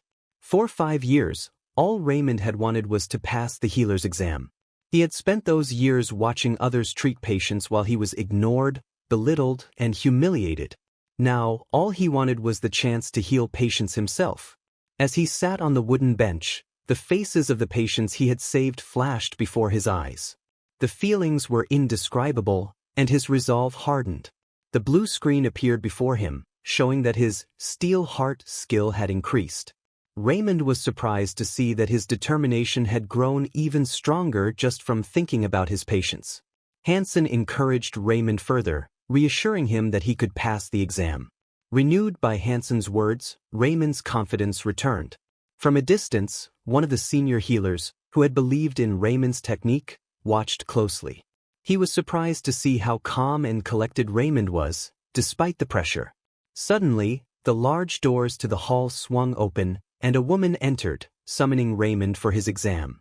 Raymond rose quickly from his seat, his confidence unwavering. He took a seat in a high chair before the examiners. The judges of the healing tower carefully studied his papers. One of the senior judges, surprised by what he read, asked Raymond if it was true that his level was below F rank. Another judge, a young man with red hair, smirked and asked Raymond to demonstrate his healing power. Raymond agreed and began to concentrate, summoning his healing abilities. He strained, focusing as green beams of light began to emerge from his hands. But the light was weak and quickly faded into a thin smoke. Raymond had used up all his healing energy, and it wasn't enough. The judges burst into laughter, mocking him openly. An exasperated red-haired judge asked Raymond what he had been thinking when he applied for the exam. Raymond, flustered and defensive, began making excuses like a timid kitten. The judges, unimpressed, told him to leave, but Raymond, desperate for another chance, pleaded with them to allow him to prove his strength in another technique. The red-haired judge's stern gaze, cold and full of disdain, was enough to silence most, but Raymond persisted. With a wave of the judge's hand, adorned with glittering jewelry, he dismissed Raymond, saying not to waste their time. Raymond had expected such a reaction to his weak healing ability, but he was prepared. Quickly, he activated a skill from his system, eloquence, which gave him the confidence to speak with authority. Standing tall, Raymond accused the healing tower of going against the will of King Houston. His audacity stunned the red-haired judge, who was horrified by Raymond's boldness. Raymond continued, acknowledging that his healing ability was lacking but reminding the judges that his medical techniques were officially recognized by the king. Some of the judges couldn't help but smile at Raymond's confident demeanor. The red-haired judge, unsure of how to react, recalled how modest Raymond had been at first. He admitted that while the judges wouldn't go against the king, the healing tower had never acknowledged other medical methods. With unwavering confidence, Raymond argued that if the healing tower respected King Houston, they should give him a chance to prove that his method worked. A few of the judges began whispering amongst themselves, agreeing that they should at least test Raymond's technique. Reluctantly, the red-haired judge, feeling the pressure of the others' opinions, agreed to give Raymond a chance. If Raymond could heal the patient assigned to him, the tower would recognize his technique. Overjoyed, Raymond approached the exam secretary and received a folder containing the patient's medical history. As he opened it, his expression quickly shifted to one of shock. The patient's condition was far more severe than he expected. His cheekbone twitched in disbelief as he realized that the judges had given him an incredibly difficult case. Earlier, the female judge had questioned the red-haired judge's decision to assign such a challenging patient to a student. The other judges had expressed concern, noting that no other healer had been able to treat the patient. However, the red-haired judge, clearly biased against Raymond, was determined to see him fail. He referenced Raymond's controversial methods, saying he had nearly harmed Princess Sophia, and expressed disdain for his surgical techniques. The tension in the room grew as the judges contemplated the consequences of their decision. Some feared that if Count Augustus found out they had assigned such a difficult patient to Raymond, he would intervene. But the red-haired judge assured them that the exam was under the tower's jurisdiction, and there was nothing the Count could do. His personal vendetta became clear when it was revealed that the fourth prince's mother, a cousin of the red-haired judge, had requested that Raymond be given no chance to pass the exam. Despite his initial fear, Raymond quickly analyzed the patient's condition. He realized that the patient suffered from severe bed sores, a condition difficult to treat. The red-haired judge scoffed, convinced that even experienced healers couldn't cure such a condition. But Raymond smiled, confident in his unique method. The judges, confused by Raymond's optimism, continued to discuss amongst themselves. They didn't understand why Raymond seemed so cheerful. Didn't he realize the severity of the disease? Without hesitation, Raymond made his way to the patient's home, eager to begin treatment. The house, a beautiful noble estate, was well kept. Raymond was greeted by the patient's son, who, though polite, seemed skeptical of yet another healer promising a cure for his father. Sitting on a plush cushion, Raymond assured the son that he could heal the old man, but first, he needed to assess the condition himself. The son led Raymond to a bright, spacious room where the bedridden father lay, motionless. A pungent, unpleasant odor filled the air, something Raymond hadn't encountered often in his previous cases. The son, embarrassed, apologized for the smell, but Raymond reassured him that it was natural for someone in such a state. The son was taken aback by Raymond's calmness. Other healers had frowned or recoiled when they entered the room. Raymond asked how long the patient had been bedridden and if he could be moved slightly. With his son's help, they carefully turned the man over, revealing the deep sores on his lower back. Though the sight was disheartening, Raymond remained focused. He was relieved that while the sores were severe, they hadn't yet reached the bones. He could still help. Seeing the concern on the son's face, Raymond quickly reassured him. He explained that the first step would be to remove the dead tissue and restore the skin, a promise that other healers had made but failed to deliver. The son was understandably skeptical, noting that even with previous treatments, the sores had always returned. Raymond, however, confidently stated that his method was different. He began by explaining his plan. He would perform a minor surgery to remove the dead tissue and drain the pus. The son, hearing words like surgery and removing tissue, was shocked and confused. But Raymond, having grown accustomed to such reactions, simply smiled and asked the son to trust him. With no assistant to aid him, Raymond relied on the patient's son, who nervously agreed to help. After preparing the necessary instruments, Raymond donned his medical robe and checked his system screen. His perception points had increased, and he noted with satisfaction that his skill in surgeon's dexterous hands had improved, boosting his confidence further. With precise, practiced movements, Raymond began the operation. He carefully removed the dead tissue and drained the pus, all the while using herbs with natural antibiotic properties to prevent infection. The patient's son watched in awe, shocked by the speed and efficiency with which Raymond worked. When the first stage of the procedure was complete, the son asked, astonished, if that was all. Raymond nodded, explaining that the next step was simple. The patient just needed to be turned regularly to prevent further bed sores from forming. The son, still bewildered, admitted that no other healer had mentioned something as straightforward as this. Raymond explained that bed sores were caused by lack of movement, something most people, even experienced healers, overlooked. Though confident in his approach, Raymond wasn't entirely satisfied with the patient's overall condition. He instructed the son to stay vigilant and watch his father closely until he recovered.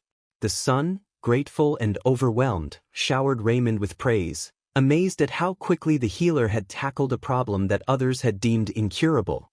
Raymond diligently tended to the old man, visiting every day to adjust his position and change his medications.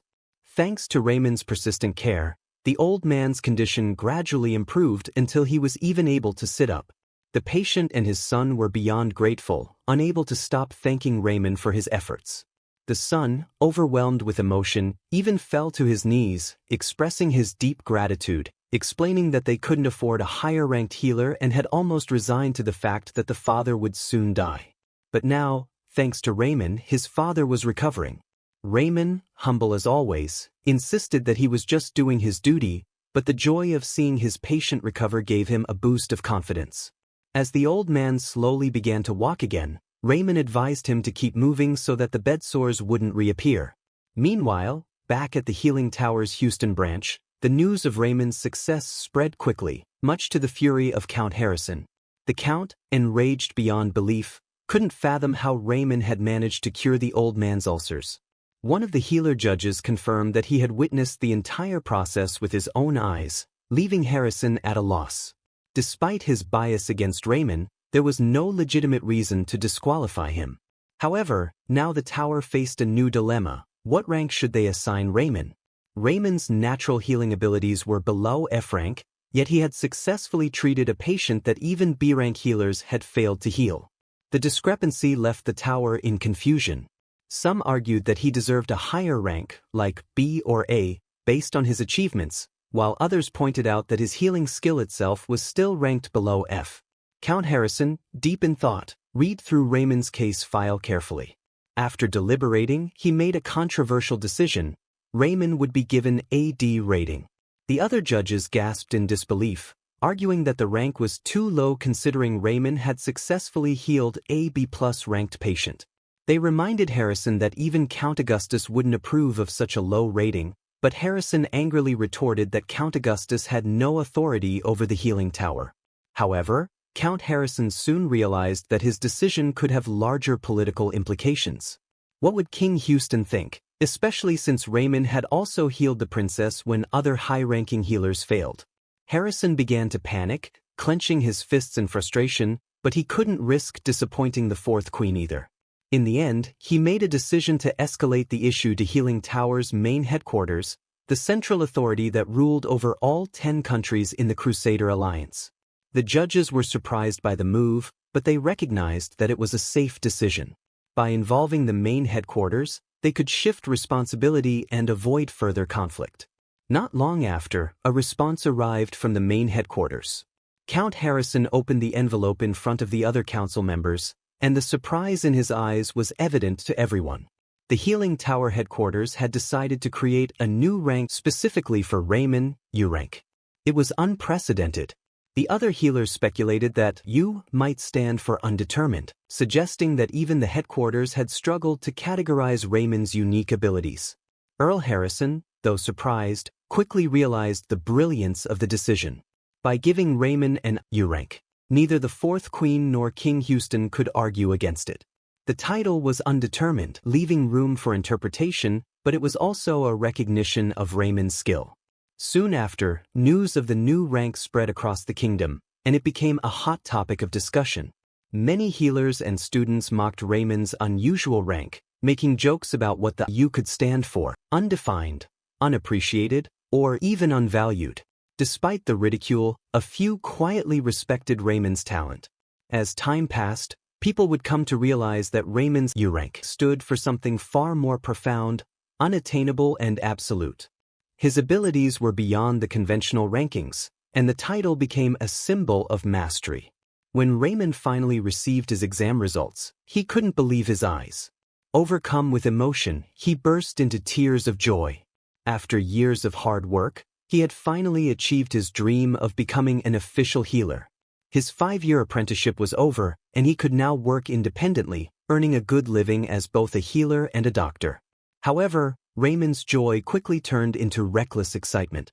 Grabbing a box of matches, he contemplated burning down the Bell and Clinic, the place where he had struggled for so many years. Just as he was about to strike the match, Hansen, his friend and fellow healer, entered the room to congratulate him on passing the exam. Hansen, surprised by the scene, asked Raymond what he was doing. Raymond, slightly embarrassed, claimed he was just cold. Hansen also shared the good news that he, too, had passed the exam and had been promoted to C rank. The two friends celebrated Hansen's bright future, as he had already been contacted by Maple Clinic, one of the top 3 clinics in the capital. Raymond gave Hansen a warm hug, congratulating him on his achievement. When Hansen asked Raymond about his own future plans, Raymond brushed off the question, saying they'd discuss it later. First, he wanted to celebrate and offered to treat Hansen to dinner. Hansen, curious, asked how Raymond had money since students didn't earn anything. Raymond, still jubilant from his success, explained that now that he had passed the exam, he was eligible for a healer's loan, giving him the funds to start fresh.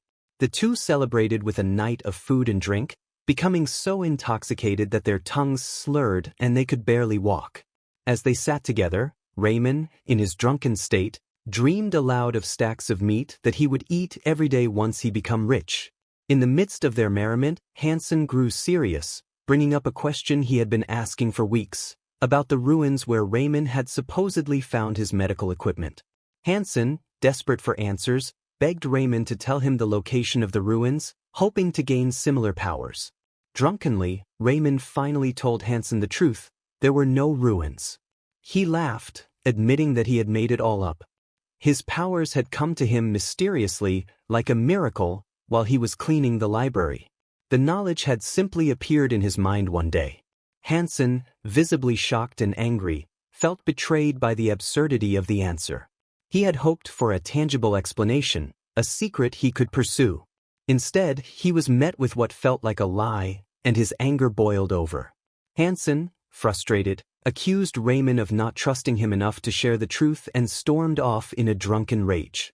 He couldn't stand the idea that Raymond was hiding something from him.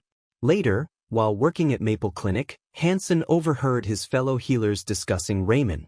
They mentioned that Raymond had been offered a position at Raoul Clinic, the most prestigious clinic in the capital.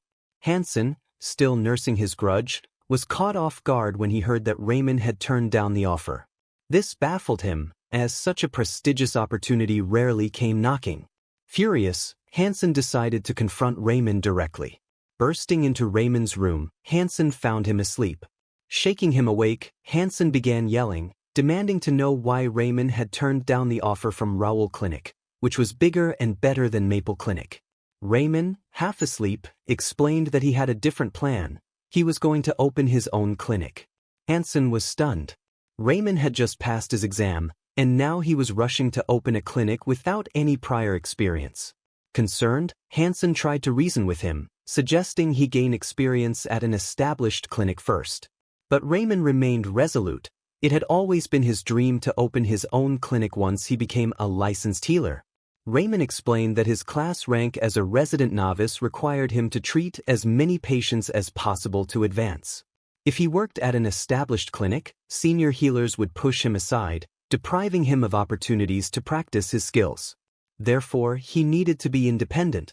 Hansen then asked where Raymond intended to open his clinic, knowing that most neighborhoods were already dominated by established healers. Raymond revealed that he planned to open his clinic in the Bay Area, a poor and lawless neighborhood.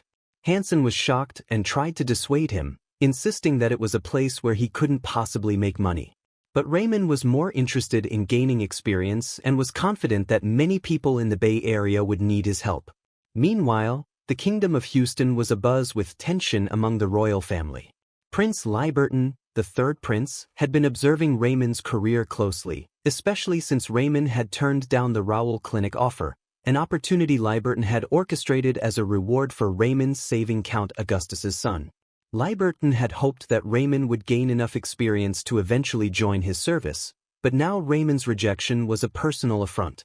Liberton's spies informed him that Raymond was opening a clinic in the Bay Area, shocking the prince. The Bay Area was a slum formed after Houston's wars with the Drun Kingdom, where displaced people had been relocated. Over a century, it had deteriorated into a dangerous, crime-ridden zone. Liberton, along with his brothers, had tried multiple times to stabilize the neighborhood, but all had failed. The king himself had once offered a reward to any of his sons who could bring peace to the Bay Area, but none succeeded. At the Bellin Clinic, where Raymond had been working, gossip spread about Raymond's bold move. The other healers mocked him, saying that a poor neighborhood like the Bay Area was exactly where an illegitimate child like Raymond belonged. However, Raymond remained determined, packing his things and preparing to leave. The patients at the clinic, who had grown fond of him, begged him to stay. One woman even grabbed his arm, worried about his safety in the Bay Area. Raymond, laughing, assured them that when he became rich and powerful, he'd be waiting for them to visit his new clinic.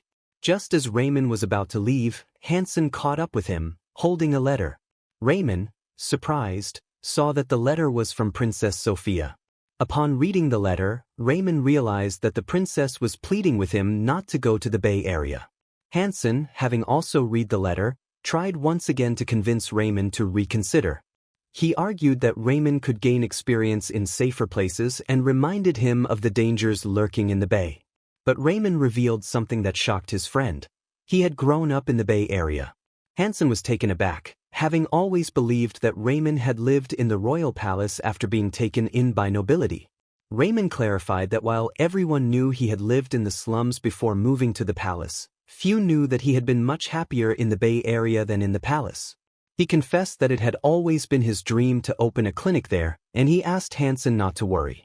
He was familiar with the area and would be careful. Hansen, moved by Raymond's determination, felt a surge of both admiration and frustration. In a moment of impulsive anger, Hansen made a surprising offer. He would go with Raymond. Despite having accepted the position at Maple Clinic, Hansen felt more loyalty toward Raymond than to his new job.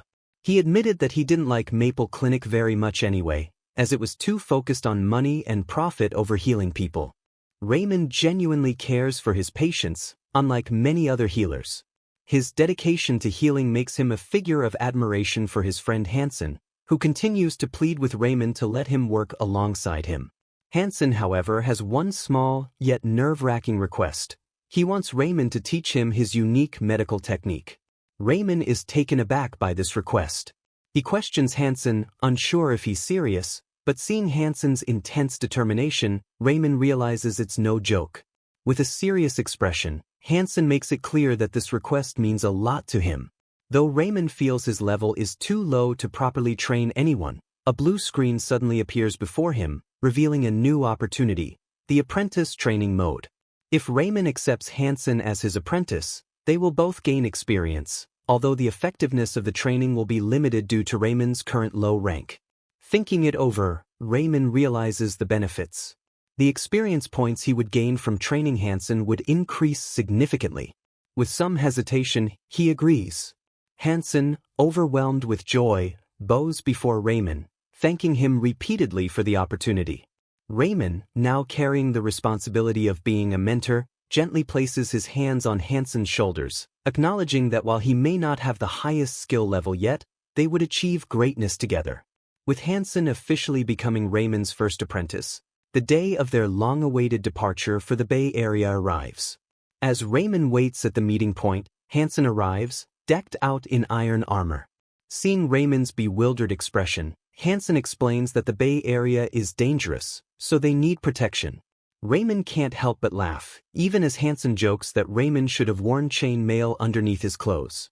Despite his light-hearted demeanor, Raymond is nervous too. It's been 2 decades since he's been to the lawless area. Before they leave, Hansen insists Raymond take something for self-defense, offering him an iron pipe.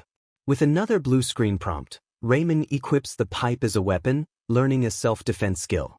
The absurdity of the situation makes Raymond laugh again as he twirls the pipe awkwardly, trying to calm his nerves. As they arrive at the Bay Area, the atmosphere changes. Criminal-looking men surround them with hostile gazes. Raymond assures Hansen that they'll recognize him, as he used to live here, but the fierce stares from the locals suggest otherwise. The residents don't take kindly to strangers, and it becomes clear that Raymond's past connection to the area doesn't grant him any favor. Despite the cold reception, Raymond and Hansen make their way to the clinic, a small, run-down, 2-story wooden building. Once inside, they clean and set everything up, preparing for the flood of patients they expect. However, days pass without a single visitor. Confused, Raymond wonders aloud why no one has come. Hansen suggests that perhaps the locals don't know there's a new clinic, but Raymond quickly dismisses the idea. The area is small, and news travels fast. Just as they ponder the situation, a bang echoes through the room as a rock shatters one of the clinic's windows. Hansen rushes outside to investigate and is shocked by what he sees. Calling Raymond over, the two are stunned to find their clinic's walls covered in red paint with threatening messages. The locals had scrawled ominous warnings, such as, "This is no place for kids," and threats of violence if they didn't leave. Hansen, panicked, urges Raymond to pack up and leave the Bay Area immediately. But Raymond, though shaken, refuses to give up. He calmly explains to Hansen that he can't just leave. He took out a loan to open this clinic, spent a fortune on the building, and if he walks away now, he'll face crippling debt. No, Raymond decides he has to stay, no matter the danger. Hansen is moved by Raymond's determination and, despite his own fears, offers to stay with him. Raymond, grateful for Hansen's support, suggests they need to take action to gain the locals' trust. They brainstorm ideas until Raymond comes up with a plan. They need to go to the central square and talk to the people directly. Nervous, Hansen warns Raymond that the square is the most dangerous part of the Bay Area, crowded with unsavory individuals. Nonetheless, the two make their way to the square, where they come across two men deep in conversation. When Raymond introduces himself, the men are initially unfriendly, but then recognition dawns on their faces. They remember Raymond as the boy who was taken to the royal palace years ago. For Raymond, this small glimmer of recognition gives him hope that all is not lost. Raymond tries to ease the tension with the two men at the square by making light of his past experiences in the Bay Area. He jokes about how he was beaten in an alley years ago, but his attempt at humor only enrages them. They cut him off, demanding to know why he's returned. Before Raymond can respond, they begin yelling, accusing him of being a nobleman who has no business in the Bay Area and threatening him to leave immediately.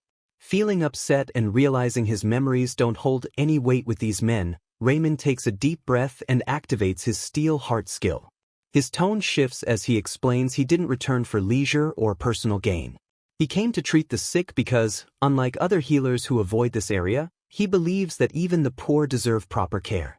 The intensity of Raymond's words catches the men off guard. They stop shouting and begin to listen in silence as Raymond continues his passionate speech. He raises his fist, shouting that healers don't want to treat people like them, people from the Bay Area. He recalls that his own mother died here because no one cared enough to treat her, a revelation that shocks even Hansen, who never knew the true reason for Raymond's return. As Raymond's voice echoes across the square, more people gather, mouths agape, stunned by his words. Raymond concludes his speech by declaring that he won't allow the people of the Bay Area to suffer like his mother did. He vows to treat anyone who needs help, no matter their status or wealth. The two men who initially berated him are left speechless, unsure of how to respond. Raymond, aware that they might still be skeptical, goes a step further. He makes a bold promise. He will cure the patients of Curson Street, a place avoided by everyone due to its reputation as a cursed, disease-ridden area. The crowd is stunned into silence. Even Hansen is horrified by Raymond's proclamation. Curson Street, the former red light district, is believed to be cursed, its inhabitants suffering from a disease they call divine karma. It's a place feared by all. Hansen begs Raymond to reconsider, fearing that the disease will spread to them as well. But Raymond, confident in his medical knowledge, believes he knows what disease they are actually dealing with. Determined, Raymond tells Hansen he doesn't have to come, but Hansen insists on following his mentor. Hansen is terrified but also committed to learning everything he can from Raymond. Together, they head to the infamous Curson Street. Upon reaching the first house, a woman answers the door, her body fully covered by clothing. Her face is barely visible through a thin, translucent shawl. When Raymond introduces himself as a healer, she laughs mockingly, thinking his attempt to cure her and the others is absurd. She sarcastically agrees to let him try and slowly removes her shawl, revealing her skin, which is covered in red and black spots. Hansen is horrified, immediately assuming it's an infection caused by the so-called divine karma. However, Raymond remains calm and asks the woman for permission to examine her. Shocked by his fearlessness, the woman agrees, and Raymond carefully inspects her skin. His suspicions grow stronger as he notices the distinct sores associated with a specific illness. After examining the woman, Raymond confidently diagnoses the disease. It's not a curse, it's syphilis, an infectious disease. The revelation surprises everyone in the room, including Hansen. The women, who had lived in fear of a divine curse, are taken aback by the unfamiliar word. Raymond goes on to explain that, unlike the syphilis they may have heard of, this form of the disease has been left untreated for so long that the symptoms are continuous, rather than dormant. Hansen, always diligent in his role as apprentice, scribbles down everything Raymond says in his notebook. He asks how Raymond plans to treat the disease. Raymond, noticing a pile of moldy bread on the floor, asks the women if they're going to eat it. They're puzzled and ask why he would want it. Raymond laughs and explains that he plans to make a magic pill from the mold. Hansen is stunned, as are the women. Whispering, Hansen asks Raymond what he intends to do with the moldy bread. Raymond, with a knowing smile, reveals that the mold will help him create penicillin, a revolutionary antibiotic. However, since penicillin can be expensive, Raymond decides to make it himself using the mold from the bread. He cuts the mold carefully, soaks it in water, and evaporates it slowly, producing a clear, turquoise liquid, the magic pill. Raymond instructs the women to apply this solution to the infected areas. Over the next several days, he continues treating them, applying the antibiotic regularly. His efforts earn him a significant amount of experience points, raising his skill level and even granting him the alchemy skill. New terms and knowledge flood into Raymond's mind. Catalyst, extraction, allowing him to extract the necessary components from herbs and substances more efficiently. Having created the first antibiotic on the continent, Raymond successfully treats the women of Curson Street, proving that their affliction was never a curse but a common disease. His innovative use of penicillin brings hope to a place long forgotten, and Hansen, now in awe of his mentor's brilliance, diligently records every step of the process. As Raymond continues his healing work, word of his success spreads quickly throughout the kingdom. The women from Curson Street, once isolated and abandoned due to their condition, are overjoyed as they see the red sores on their bodies begin to disappear. Hansen, though exhausted from the relentless work, is content to see the fruits of their labor. Despite his fatigue, he knows they are making a difference. Soon, the whole kingdom of Houston is buzzing with the news of Raymond's clinic. The women, finally healed and feeling beautiful again, silently thank Raymond, and some even offer to repay him. However, Raymond, understanding their lack of means, reassures them that his goal is to help people, not to charge exorbitant fees. Though in the back of his mind, he knows he needs money to grow his clinic and pursue his ultimate goal of wealth, he's driven by his desire to cure his patients and prove his dedication. Hansen, completely worn out, falls asleep from exhaustion. Meanwhile, Raymond's reputation soars. People across the Bay Area are astonished by the fact that Raymond, once a noble, has not only cured the entire Curse Street but has done so without charging a single penny.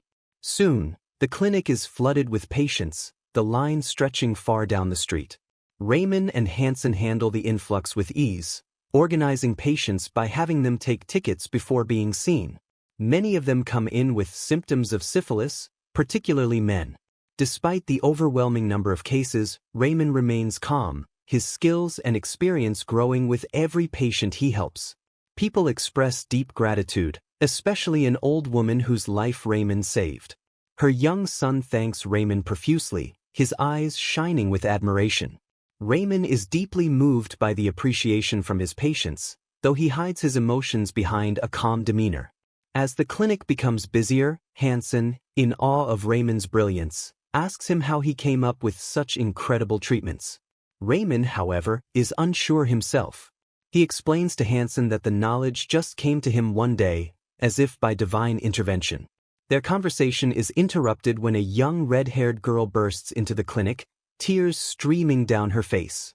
She grabs Raymond's hands, begging him to save her mother, who is suffering from severe stomach pain. Hansen, admiring Raymond's sincerity, watches as Raymond quickly prepares for surgery. The operation is a success, but it leaves both Raymond and Hansen exhausted after a long day of treating patients from morning until night. That evening, Hansen suggests they review the clinic's finances. As they go over the paperwork, however, they realize the clinic is operating at a significant loss. Raymond, unwilling to charge those who cannot afford it, has put them in a precarious financial situation. Despite the bleak numbers, Hansen remains optimistic, knowing that gaining experience and building a reputation is more important in the long run. They both laugh, raising their hands in celebration of the future, hoping that wealthier patients will eventually come seeking their help. However, their joyous moment is interrupted by a tall, angry man overhearing their conversation. This man, along with a group of other illegal healers, is furious with Raymond's clinic for stealing all their business. Back at his home, he discusses with his associates, a man and a woman, their plan to undermine Raymond. They want to drive up the cost of treatment to force patients back to their illegal operations. The next day, Raymond and Hansen are confronted by a group of angry people outside the clinic. These are the members of the Bay Area Healers Association, and they demand to know who Raymond is. When Raymond introduces himself, they arrogantly order him to raise the cost of treatment from 10 pennies to 100. Raymond is shocked, knowing full well that no one in the Bay Area could afford such a fee. He quickly realizes that this is a ploy to drive people back to the illegal healers. The head of the illegal healers sneers, showing no concern for the welfare of the people. They openly mock Raymond, saying that those who can't afford treatment should just die elsewhere. The rage that Raymond feels at this moment is palpable, and he recalls the memory of his mother dying due to a lack of proper medical care. His heart aches, and he becomes furious at the realization that these very people are responsible for the suffering in the Bay Area. In a show of strength, Raymond adopts a commanding presence and speaks with authority, reminding the illegal healers that they are speaking to a nobleman. The illegal healers laugh, claiming they have the support of Count Augustus. However, Raymond counters by reminding them that Count Augustus himself would not tolerate any harm done to a nobleman like him. Sensing that Raymond might actually have the upper hand, the illegal healers grow uneasy. Not wanting to provoke the wrath of Count Augustus, they reluctantly decide to back down for now. After the illegal healers left, Raymond confided in Hansen, expressing surprise at how assertively he had dealt with the criminals. He knew these thugs only bullied the weak, and despite the trouble, he apologized to the patients waiting outside. Meanwhile, the illegals retreated to their luxurious hideout to plot their next move. There we get to know Langs, the disgraced former chief healer of the Bellin Clinic. Langs was involved in this. Langs, bitter about his fall from grace, was determined to ruin Raymond, whom he blamed for his downfall. Langs devised a plan to tarnish Raymond's reputation by spreading rumors that Raymond was a fraud who used the poor as test subjects. Though one of the illegals wondered how they could pull it off, given that Raymond had successfully treated many people, Langs proposed bribing patients to speak ill of him. However, when one of the illegals attempted to bribe the residents, he was met with stoning and returned battered. The people, grateful to Raymond, now despised the illegals and had no need to fear them anymore. Despite the failure, Langs wasn't deterred. He suggested reaching out to the Blue Moon Guild, a group that maintained order in the Bay Area but had a strained relationship with the illegals. The guild, led by a straightforward but naive man named Kerr, was created to protect the poor from the Dark Blade faction. Though the guild had previously tolerated the illegals, Langs hoped to manipulate them into believing Raymond was a threat. With a teary-eyed performance, Langs told Kerr that Raymond was experimenting on the poor to test dangerous cures, despite Raymond's public charity. Kerr, hearing Langs' words, grew furious. Even though he had heard about Raymond's one-penny treatments, Langs' convincing lies made him believe that Raymond was exploiting the poor. Slamming his hand on the table, Kerr vowed to stop Raymond's experiments and quickly set off toward the clinic, fueled by misplaced anger. Upon storming into the clinic, Kerr's massive, scarred presence terrified everyone inside. Hansen and the healers quaked with fear as Kerr demanded to know which one of them was Raymond. Raymond, however, kept his composure, although his heart raced. He politely asked why Kerr was there, but the guild leader, angry and agitated, grabbed Raymond by the shoulder and ordered him to pack up and leave the Bay Area. Though initially startled, Raymond regained his calm as Kerr's grip slipped from his shoulder. Kerr continued to threaten Raymond and the healers, promising to destroy them if they didn't leave. Hansen, shaking, was too scared to respond, but Raymond remained composed, focusing on the guild leader's irrational fury. Suddenly, one of Raymond's patients, a young, bandaged boy, stepped forward and boldly confronted Kerr, asking why he was so angry with Raymond, who had done nothing but help the sick. Kerr, still agitated, repeated Langs' lies about Raymond using the poor for medical experiments. The patients, including the boy, were stunned by such accusations. Raymond, however, couldn't remain silent any longer. He forcefully denied the claim, stating it was all a lie spread by the Bay Area healers, who were angry about his affordable services. As Raymond spoke, a pop-up appeared in front of him, showing the activation of the method of dealing skill and a quest called Cure the Patient. The quest's goal was to treat patients sincerely so they would become devoted to him, and the difficulty was marked as low. Seeing the quest, Raymond realized that Kerr was not just an angry guild leader, he was also a potential patient. His fear began to fade, replaced with clarity. Raymond explained to Kerr that his healing methods had been recognized by both the king and the healing tower.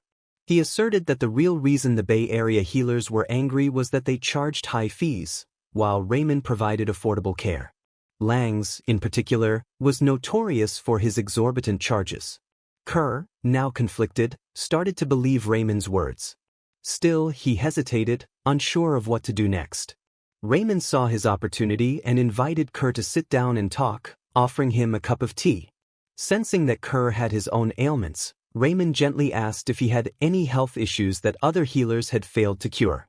Reluctantly, Kerr admitted that he had been suffering from a painful condition, hemorrhoids, that caused him pain and bleeding every time he went to the bathroom. Raymond seized the moment, reassuring Kerr that the condition could be cured but would require surgery. Kerr, nervous and skeptical, initially suspected that Raymond might want to experiment on him, especially since Langs had been charging him an exorbitant fee for treatments that only provided temporary relief. However, Raymond's calm demeanor and professional explanation began to ease Kerr's suspicions. Seeing Kerr's uncertainty, Raymond emphasized that the root of the problem needed to be addressed for the hemorrhoids to go away permanently, unlike the ineffective treatments Langs had been providing. Raymond's confidence and expertise convinced Kerr that he might finally be able to rid himself of the pain that had plagued him for so long. Despite the initial skepticism, Kaner agreed to the surgery for his hemorrhoids, desperate for a permanent solution after years of suffering and failed treatments from Langs. Raymond, alongside Hansen, prepared the necessary instruments for the procedure. With precision and confidence, Raymond excised the hemorrhoidal nodes. The operation was a success, and Raymond received bonus points for completing the quest. Kaner, astonished by the speed and efficiency of the surgery, was deeply grateful. Raymond recommended that Kaner take sitting baths for the next 3 days to manage the pain, and Kaner nearly wept with relief, having suffered from the condition for years. Raymond, meanwhile, wondered how much he should charge for the surgery, finally settling on 30 pennies. But Kaner, overwhelmed with gratitude, gave Raymond a bag of gold pennies, 300 in total, far exceeding Raymond's expectations. As Kaner left the clinic, he promised to deal with Langs and the rest of the illegals for their lies and deceit. True to his word, Kaner soon paid a visit to Lang's hideout. With fury in his eyes, Kaner beat Langs and his cronies, knocking out several of Lang's teeth. He ordered them to leave the Bay Area immediately, or he would finish what he started. The illegals, utterly defeated, fled the area. From that point on, Raymond's clinic flourished, and the people of the Bay Area idolized him for his skill and kindness. Raymond's reputation soared, and his level increased to 20 as he gained more experience and skill points. However, one day, Kaner rushed back to Raymond's clinic in a panic, warning him of a new threat. A man with a highly contagious disease had appeared, believed to be infected with smallpox, one of the deadliest diseases known. Kaner urged Raymond and Hansen to flee, as the disease was so dangerous that the infected would soon be incinerated to prevent its spread. Hansen, terrified, begged Raymond to leave, reminding him of the Tower of Healing's unofficial advice to escape during smallpox or plague outbreaks. Raymond, understanding the severity of smallpox, realized that billions had died from the disease. But something didn't sit right with him. When a young girl from the crowd questioned if they were sure it was smallpox, Raymond began to reconsider. She mentioned that smallpox hadn't been seen in the kingdom for a long time, making its sudden reappearance suspicious. Raymond inquired about the symptoms, and a young boy informed him that the patients had high fevers and red rashes. Raymond, relieved, recognized that these symptoms could indicate other diseases, not necessarily smallpox. He knew he had to see the infected patients himself to be certain. Although the disease was airborne and highly contagious, Raymond couldn't stand by while innocent people were burned alive. At that moment, a quest appeared on Raymond's blue screen: save the people from an unjust death. The quest confirmed Raymond's suspicion: it wasn't smallpox, and he could save them. Determined, Raymond refused to leave, instructing Hansen to bring thick cloth for face masks, along with gowns and gloves to cover their bodies. Hansen, horrified at what Raymond was about to do, watched as Raymond confidently declared that he would meet with the patients. Armed with protective gear, including a mask and hazmat suit, Raymond and Hansen headed to the building where the infected were held. As they approached, they were met by a crowd of villagers with torches, ready to burn the building and everyone inside. Raymond, removing his hood, introduced himself as Healer Raymond, and asked them to hold off on their actions. The villagers, shocked by his presence, explained that they believed the family inside was infected with smallpox and had to be burned. But Raymond questioned how they identified the disease without a healer, and the villagers hesitated, admitting that the high fever and rash seemed like smallpox. Raymond explained that other diseases could present with similar symptoms and asked for a chance to confirm the diagnosis. Though the villagers were horrified, Raymond reassured them that he knew how to protect himself. He activated his shield magic, creating a temporary barrier to prevent any airborne infection from reaching him. Although he knew the magic wouldn't last long, his protective gear would be enough to keep him safe. With his shield in place and his protective suit on, Raymond approached the building. The crowd watched in stunned silence, as if they were witnessing his final moments. Even Hansen was astonished to learn that Raymond possessed shield magic. Once inside, Raymond found a woman and her 3 children, all crying and visibly ill. Introducing himself as a healer, Raymond promised to help them determine what disease they were suffering from. But the first thing the woman asked was whether he was the prince. It wasn't the first time Raymond had been referred to as prince, but once again he corrected them, insisting that he was a healer, not royalty.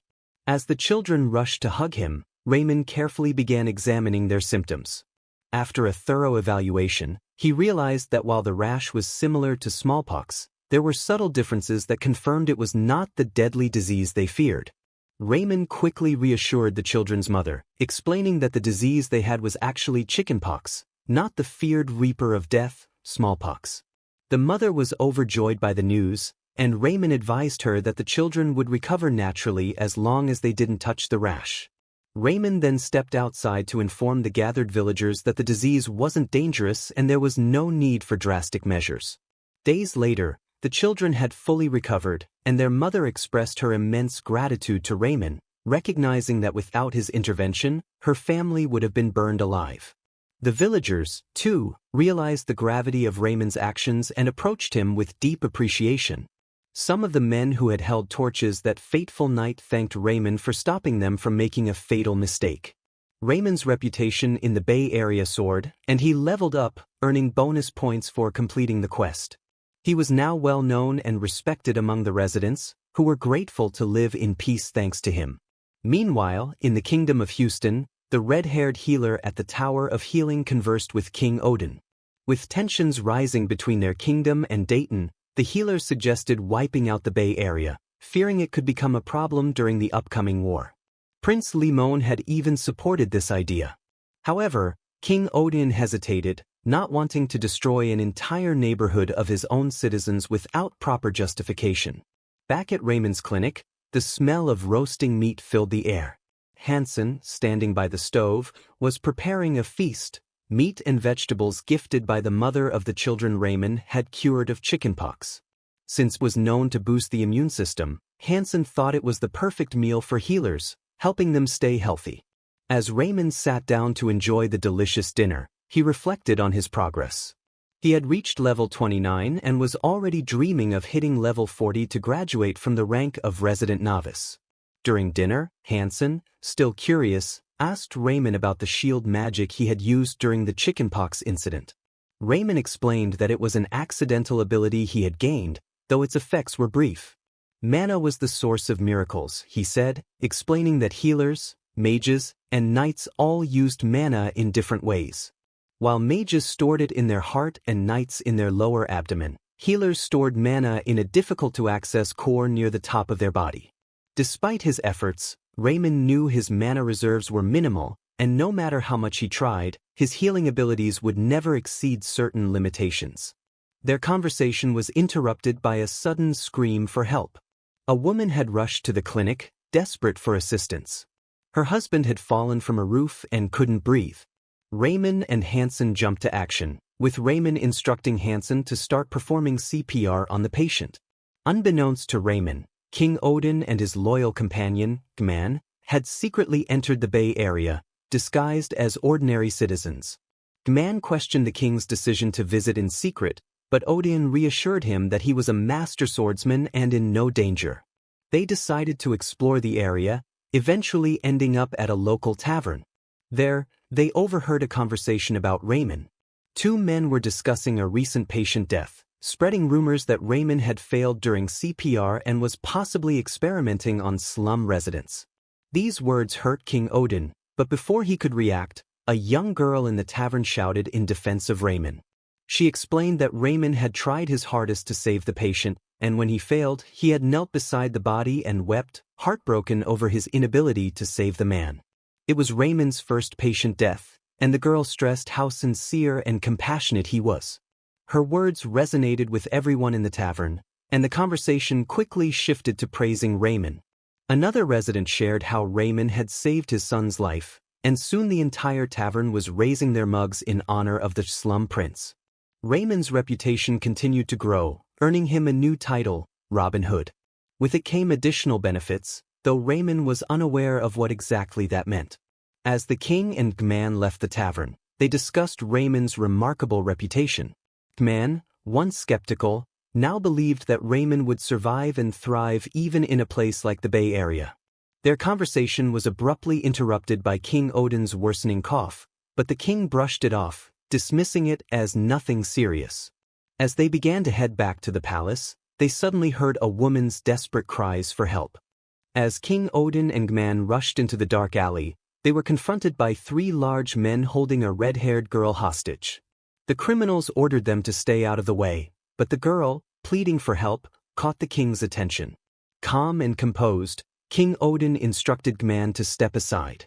He then drew his sword, its blade glowing with a menacing purple aura. The criminals were taken aback by the magic emanating from the king's sword, but despite their protests, King Odin charged forward with unmatched ferocity. With swift and powerful strikes, the king incapacitated the three men, leaving the girl momentarily safe. As she sat on the ground, visibly shaken, her innocent demeanor quickly shifted. In an instant, she revealed a blade imbued with a blue aura, lunging toward King Odin with deadly intent. The blade struck his left arm, leaving behind black smoke as a sign of poison. Shocked and enraged, King Odin recognized her immediately. She was the elusive red-haired assassin who had been hunting him for some time. Though wounded, the king refused to back down. He stared at the assassin with a cold, piercing gaze, preparing to counter her next move. The assassin, determined to finish her mission, muttered an incantation in an ancient language, activating a smoke screen spell. White smoke enveloped the alley, but King Odin remained unfazed. Despite the smoke worsening his cough, he stayed alert. Using the reflection of his glowing sword, he anticipated her next move. As she approached, he struck swiftly, driving his sword through her heart and ending the battle in a single decisive blow. Covered in the assassin's blood, King Odin stood victorious. Gman rushed over, concerned for the king's well-being. Though King Odin downplayed his injury, claiming it was just a scratch, Gman noticed that the area around the wound had started turning blue, a clear sign of poison. The king realized that necrosis had already begun, and without immediate treatment, he risked losing his arm. Gman, thinking quickly, suggested going to Raymond's clinic, which was nearby. Though hesitant at first, King Odin agreed that they needed urgent help. The two made their way to Raymond's clinic, where Raymond greeted them with a friendly smile, unaware of their true identities. Upon seeing the king's injury, Raymond immediately grew serious. Gman explained that the king had been poisoned, and Raymond, though curious about their secrecy, proceeded with his duty as a healer. Examining the wound, Raymond realized that the poison was a deadly mix of hemotoxin and neurotoxin, likely derived from the venom of the three white snakes mixed with alpine rose. This specific combination required a special antidote, which Raymond had on hand, but he warned that it might not be fully effective due to the enhanced nature of the poison. To maximize the antidote's effectiveness, Raymond suggested a method that shocked Gman, injecting the antidote directly into the king's vein using a syringe. On the continent of Lapon, syringes were virtually unknown, and Gman was appalled by the suggestion. He angrily demanded that Raymond reveal his true intentions, accusing him of being untrustworthy. King Odin, recalling the rumors he overheard at the tavern about Raymond experimenting on patients, asked if it was true that someone had recently died in his clinic. The question hit Raymond hard, but he maintained his composure, explaining that the death had deeply affected him, and he had done everything he could to save the patient. Raymond's skill, steel heart, activated, calming his nerves and allowing him to face the situation confidently. Despite Gman's continued protests, King Odin decided to trust Raymond, especially after Raymond swore on his family name that there was no other way to heal the poison. Touched by the sincerity of Raymond's words, the king agreed to the treatment. Raymond, now fully in control, donned a pair of white gloves and prepared the antidote. As he drew the liquid into the syringe, he explained the procedure to King Odin, reassuring him that the pain would be minimal. With careful precision, Raymond injected the antidote into the king's arm. Gman, anxious, watched closely, ready to intervene if anything went wrong. At first, King Odin felt a strange sensation coursing through his body, and for a moment he staggered. Raymond, too, was nervous. This was the first time he had used a syringe for this type of treatment. But to everyone's relief, the king soon regained his composure, reporting that the dizziness and headache were gone. While not fully healed, he felt a significant improvement. After the antidote was administered, King Odin noticed something unusual. The treatment had worked much faster than expected. Normally, such remedies took time to take effect, but under healer Raymond's care, the results were almost instantaneous. Raymond, pleased with the success of his procedure, explained that the wound would heal naturally from this point forward, putting the king's worries to rest. King Odin realized that if he hadn't sought out Raymond's help, he might have lost his arm forever. It was the second time Raymond had assisted the royal family, and this fact was not lost on the king. As they discussed the treatment, Raymond's apprentice, Hansen, appeared, concerned that he had missed the commotion. King Odin, grateful for Raymond's help, offered a reward. However, Raymond, without hesitation, asked only for the payment due for his services, not feeling the need to place the king in debt. Gman, astounded by Raymond's humility, emphasized that they were powerful people, and Raymond could request anything he desired. But Raymond stood firm, explaining that a small fee would suffice. Gman was struck by Raymond's purity, seeing that he was genuinely more interested in helping others than in wealth. When King Odin inquired about the cost of the treatment, Raymond casually stated that it would be 500 pennies, the highest rate he had ever charged for his services. King Odin, with a fierce gaze, questioned the amount, as Hansen quietly informed him that such a sum was enough to support a commoner for half a year. Yet Raymond remained confident, reiterating that 500 pennies was a fair price for the treatment. The king and Gman, however, thought differently. In their world, S-Rank healers charged at least 15,000 pennies for such services. Gman now understood why Raymond was so beloved in the Bay Area. He treated patients without overcharging. King Odin, intrigued by Raymond's values, asked why a healer of his skill would subject himself to such hardship. Raymond simply laughed, explaining that it was all for a greater purpose, to serve his patients. The king, surprised by this selfless mindset, was moved by Raymond's dedication to healing. Though King Odin appreciated Raymond's humility, he had no money on hand to pay the healer. Instead, he handed Raymond a valuable ring, instructing him to sell it to cover the cost. Raymond, thrilled by the sight of the ring, immediately saw its worth. As he examined it, Hansen pointed out that the gemstone was a mermaid's tear, worth more than 10,000 pennies. Overwhelmed by the generosity, Raymond could hardly believe his luck. As they were leaving, King Odin turned to Raymond and, with a sly smile, remarked that the ring wasn't enough to cover the full cost of what Raymond had done for him.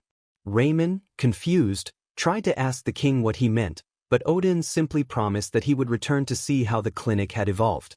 Raymond and Hansen, bewildered by the statement, stood in silence as the royal party departed. Gman, however, had an inkling of the king's intentions. He was curious to see how his son, Raymond, would continue to grow and improve his clinic. Outside, King Odin turned to Gman and, now that his arm was healing, refocused on a more pressing issue, the assassination attempt. He instructed Gman to find the informant in the palace, as it was clear someone inside had plotted against him. Meanwhile, in the kingdom of Houston, The red-haired healer at the Tower of Healing conversed with King Odin. With tensions rising between their kingdom and Dayton, the healer suggested wiping out the Bay Area, fearing it could become a problem during the upcoming war. Prince Limon had even supported this idea. However, King Odin hesitated, not wanting to destroy an entire neighborhood of his own citizens without proper justification. Back at Raymond's clinic, the smell of roasting meat filled the air. Hansen, standing by the stove, was preparing a feast. Meat and vegetables gifted by the mother of the children Raymond had cured of chickenpox. Since it was known to boost the immune system, Hansen thought it was the perfect meal for healers, helping them stay healthy. As Raymond sat down to enjoy the delicious dinner, he reflected on his progress. He had reached level 29 and was already dreaming of hitting level 40 to graduate from the rank of resident novice. During dinner, Hansen, still curious, asked Raymond about the shield magic he had used during the chickenpox incident. Raymond explained that it was an accidental ability he had gained, though its effects were brief. Mana was the source of miracles, he said, explaining that healers, mages, and knights all used mana in different ways. While mages stored it in their heart and knights in their lower abdomen, healers stored mana in a difficult-to-access core near the top of their body. Despite his efforts, Raymond knew his mana reserves were minimal, and no matter how much he tried, his healing abilities would never exceed certain limitations. Their conversation was interrupted by a sudden scream for help. A woman had rushed to the clinic, desperate for assistance. Her husband had fallen from a roof and couldn't breathe. Raymond and Hansen jumped to action, with Raymond instructing Hansen to start performing CPR on the patient. Unbeknownst to Raymond, King Odin and his loyal companion, Gman, had secretly entered the Bay Area, disguised as ordinary citizens. Gman questioned the king's decision to visit in secret, but Odin reassured him that he was a master swordsman and in no danger. They decided to explore the area, eventually ending up at a local tavern. There, they overheard a conversation about Raymond. Two men were discussing a recent patient death, spreading rumors that Raymond had failed during CPR and was possibly experimenting on slum residents. These words hurt King Odin, but before he could react, a young girl in the tavern shouted in defense of Raymond. She explained that Raymond had tried his hardest to save the patient, and when he failed, he had knelt beside the body and wept, heartbroken over his inability to save the man. It was Raymond's first patient death, and the girl stressed how sincere and compassionate he was. Her words resonated with everyone in the tavern, and the conversation quickly shifted to praising Raymond. Another resident shared how Raymond had saved his son's life, and soon the entire tavern was raising their mugs in honor of the slum prince. Raymond's reputation continued to grow, earning him a new title, Robin Hood. With it came additional benefits, though Raymond was unaware of what exactly that meant. As the king and Gman left the tavern, they discussed Raymond's remarkable reputation. Gman, once skeptical, now believed that Raymond would survive and thrive even in a place like the Bay Area. Their conversation was abruptly interrupted by King Odin's worsening cough, but the king brushed it off, dismissing it as nothing serious. As they began to head back to the palace, they suddenly heard a woman's desperate cries for help. As King Odin and Gman rushed into the dark alley, they were confronted by three large men holding a red-haired girl hostage. The criminals ordered them to stay out of the way, but the girl, pleading for help, caught the king's attention. Calm and composed, King Odin instructed Gman to step aside. He then drew his sword, its blade glowing with a menacing purple aura. The criminals were taken aback by the magic emanating from the king's sword, but despite their protests, King Odin charged forward with unmatched ferocity. With swift and powerful strikes, the king incapacitated the three men, leaving the girl momentarily safe. As she sat on the ground, visibly shaken, her innocent demeanor quickly shifted.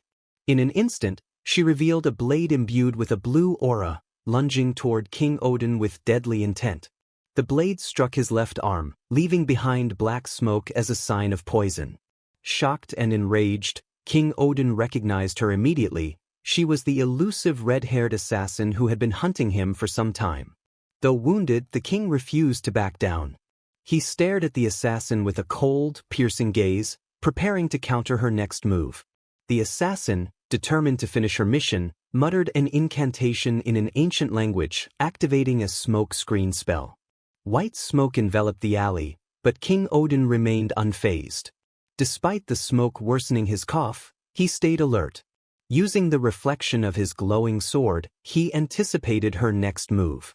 As she approached, he struck swiftly, driving his sword through her heart and ending the battle in a single decisive blow. Covered in the assassin's blood, King Odin stood victorious. Man rushed over, concerned for the king's well-being. Though King Odin downplayed his injury, claiming it was just a scratch, Man noticed that the area around the wound had started turning blue, a clear sign of poison. The king realized that necrosis had already begun, and without immediate treatment, he risked losing his arm. Man, thinking quickly, suggested going to Raymond's clinic, which was nearby. Though hesitant at first, King Odin agreed that they needed urgent help. The two made their way to Raymond's clinic, where Raymond greeted them with a friendly smile, unaware of their true identities. Upon seeing the king's injury, Raymond immediately grew serious. Man explained that the king had been poisoned, and Raymond, though curious about their secrecy, proceeded with his duty as a healer. Examining the wound, Raymond realized that the poison was a deadly mix of hemotoxin and neurotoxin, likely derived from the venom of the 3 white snakes mixed with alpine rose. This specific combination required a special antidote, which Raymond had on hand, but he warned that it might not be fully effective due to the enhanced nature of the poison. To maximize the antidote's effectiveness, Raymond suggested a method that shocked Gman, injecting the antidote directly into the king's vein using a syringe. On the continent of Lapon, syringes were virtually unknown, and Gman was appalled by the suggestion. He angrily demanded that Raymond reveal his true intentions, accusing him of being untrustworthy. King Odin, recalling the rumors he overheard at the tavern about Raymond experimenting on patients, asked if it was true that someone had recently died in his clinic. The question hit Raymond hard, but he maintained his composure, explaining that the death had deeply affected him, and he had done everything he could to save the patient. Raymond's skill, steel heart, activated, calming his nerves and allowing him to face the situation confidently. Despite Gman's continued protests, King Odin decided to trust Raymond, especially after Raymond swore on his family name that there was no other way to heal the poison. Touched by the sincerity of Raymond's words, the king agreed to the treatment. Raymond, now fully in control, donned a pair of white gloves and prepared the antidote. As he drew the liquid into the syringe, he explained the procedure to King Odin, reassuring him that the pain would be minimal. With careful precision, Raymond injected the antidote into the king's arm. Man, anxious, watched closely, ready to intervene if anything went wrong. At first, King Odin felt a strange sensation coursing through his body, and for a moment he staggered. Raymond, too, was nervous. This was the first time he had used a syringe for this type of treatment. But to everyone's relief, the king soon regained his composure, reporting that the dizziness and headache were gone. While not fully healed, he felt a significant improvement. After the antidote was administered, King Odin noticed something unusual. The treatment had worked much faster than expected. Normally, such remedies took time to take effect, but under healer Raymond's care, the results were almost instantaneous. Raymond, pleased with the success of his procedure, explained that the wound would heal naturally from this point forward, putting the king's worries to rest. King Odin realized that if he hadn't sought out Raymond's help, he might have lost his arm forever. It was the second time Raymond had assisted the royal family, and this fact was not lost on the king. As they discussed the treatment, Raymond's apprentice, Hansen, appeared, concerned that he had missed the commotion. King Odin, grateful for Raymond's help, offered a reward. However, Raymond, without hesitation, asked only for the payment due for his services, not feeling the need to place the king in debt. Man, astounded by Raymond's humility, emphasized that they were powerful people, and Raymond could request anything he desired. But Raymond stood firm, explaining that a small fee would suffice. Man was struck by Raymond's purity, seeing that he was genuinely more interested in helping others than in wealth. When King Odin inquired about the cost of the treatment, Raymond casually stated that it would be 500 pennies, the highest rate he had ever charged for his services. King Odin, with a fierce gaze, questioned the amount, as Hansen quietly informed him that such a sum was enough to support a commoner for half a year. Yet Raymond remained confident, reiterating that 500 pennies was a fair price for the treatment. The king and Gman, however, thought differently. In their world, S-Rank healers charged at least 15,000 pennies for such services. Gman now understood why Raymond was so beloved in the Bay Area. He treated patients without overcharging. King Odin, intrigued by Raymond's values, asked why a healer of his skill would subject himself to such hardship. Raymond simply laughed, explaining that it was all for a greater purpose, to serve his patients. The king, surprised by this selfless mindset, was moved by Raymond's dedication to healing. Though King Odin appreciated Raymond's humility, he had no money on hand to pay the healer. Instead, he handed Raymond a valuable ring, instructing him to sell it to cover the cost. Raymond, thrilled by the sight of the ring, immediately saw its worth. As he examined it, Hansen pointed out that the gemstone was a mermaid's tear, worth more than 10,000 pennies. Overwhelmed by the generosity, Raymond could hardly believe his luck. As they were leaving, King Odin turned to Raymond and, with a sly smile, remarked that the ring wasn't enough to cover the full cost of what Raymond had done for him. Raymond, confused, tried to ask the king what he meant, but Odin simply promised that he would return to see how the clinic had evolved. Raymond and Hansen, bewildered by the statement, stood in silence as the royal party departed. Gman, however, had an inkling of the king's intentions. He was curious to see how his son, Raymond, would continue to grow and improve his clinic. Outside, King Odin turned to Gman and, now that his arm was healing, refocused on a more pressing issue, the assassination attempt.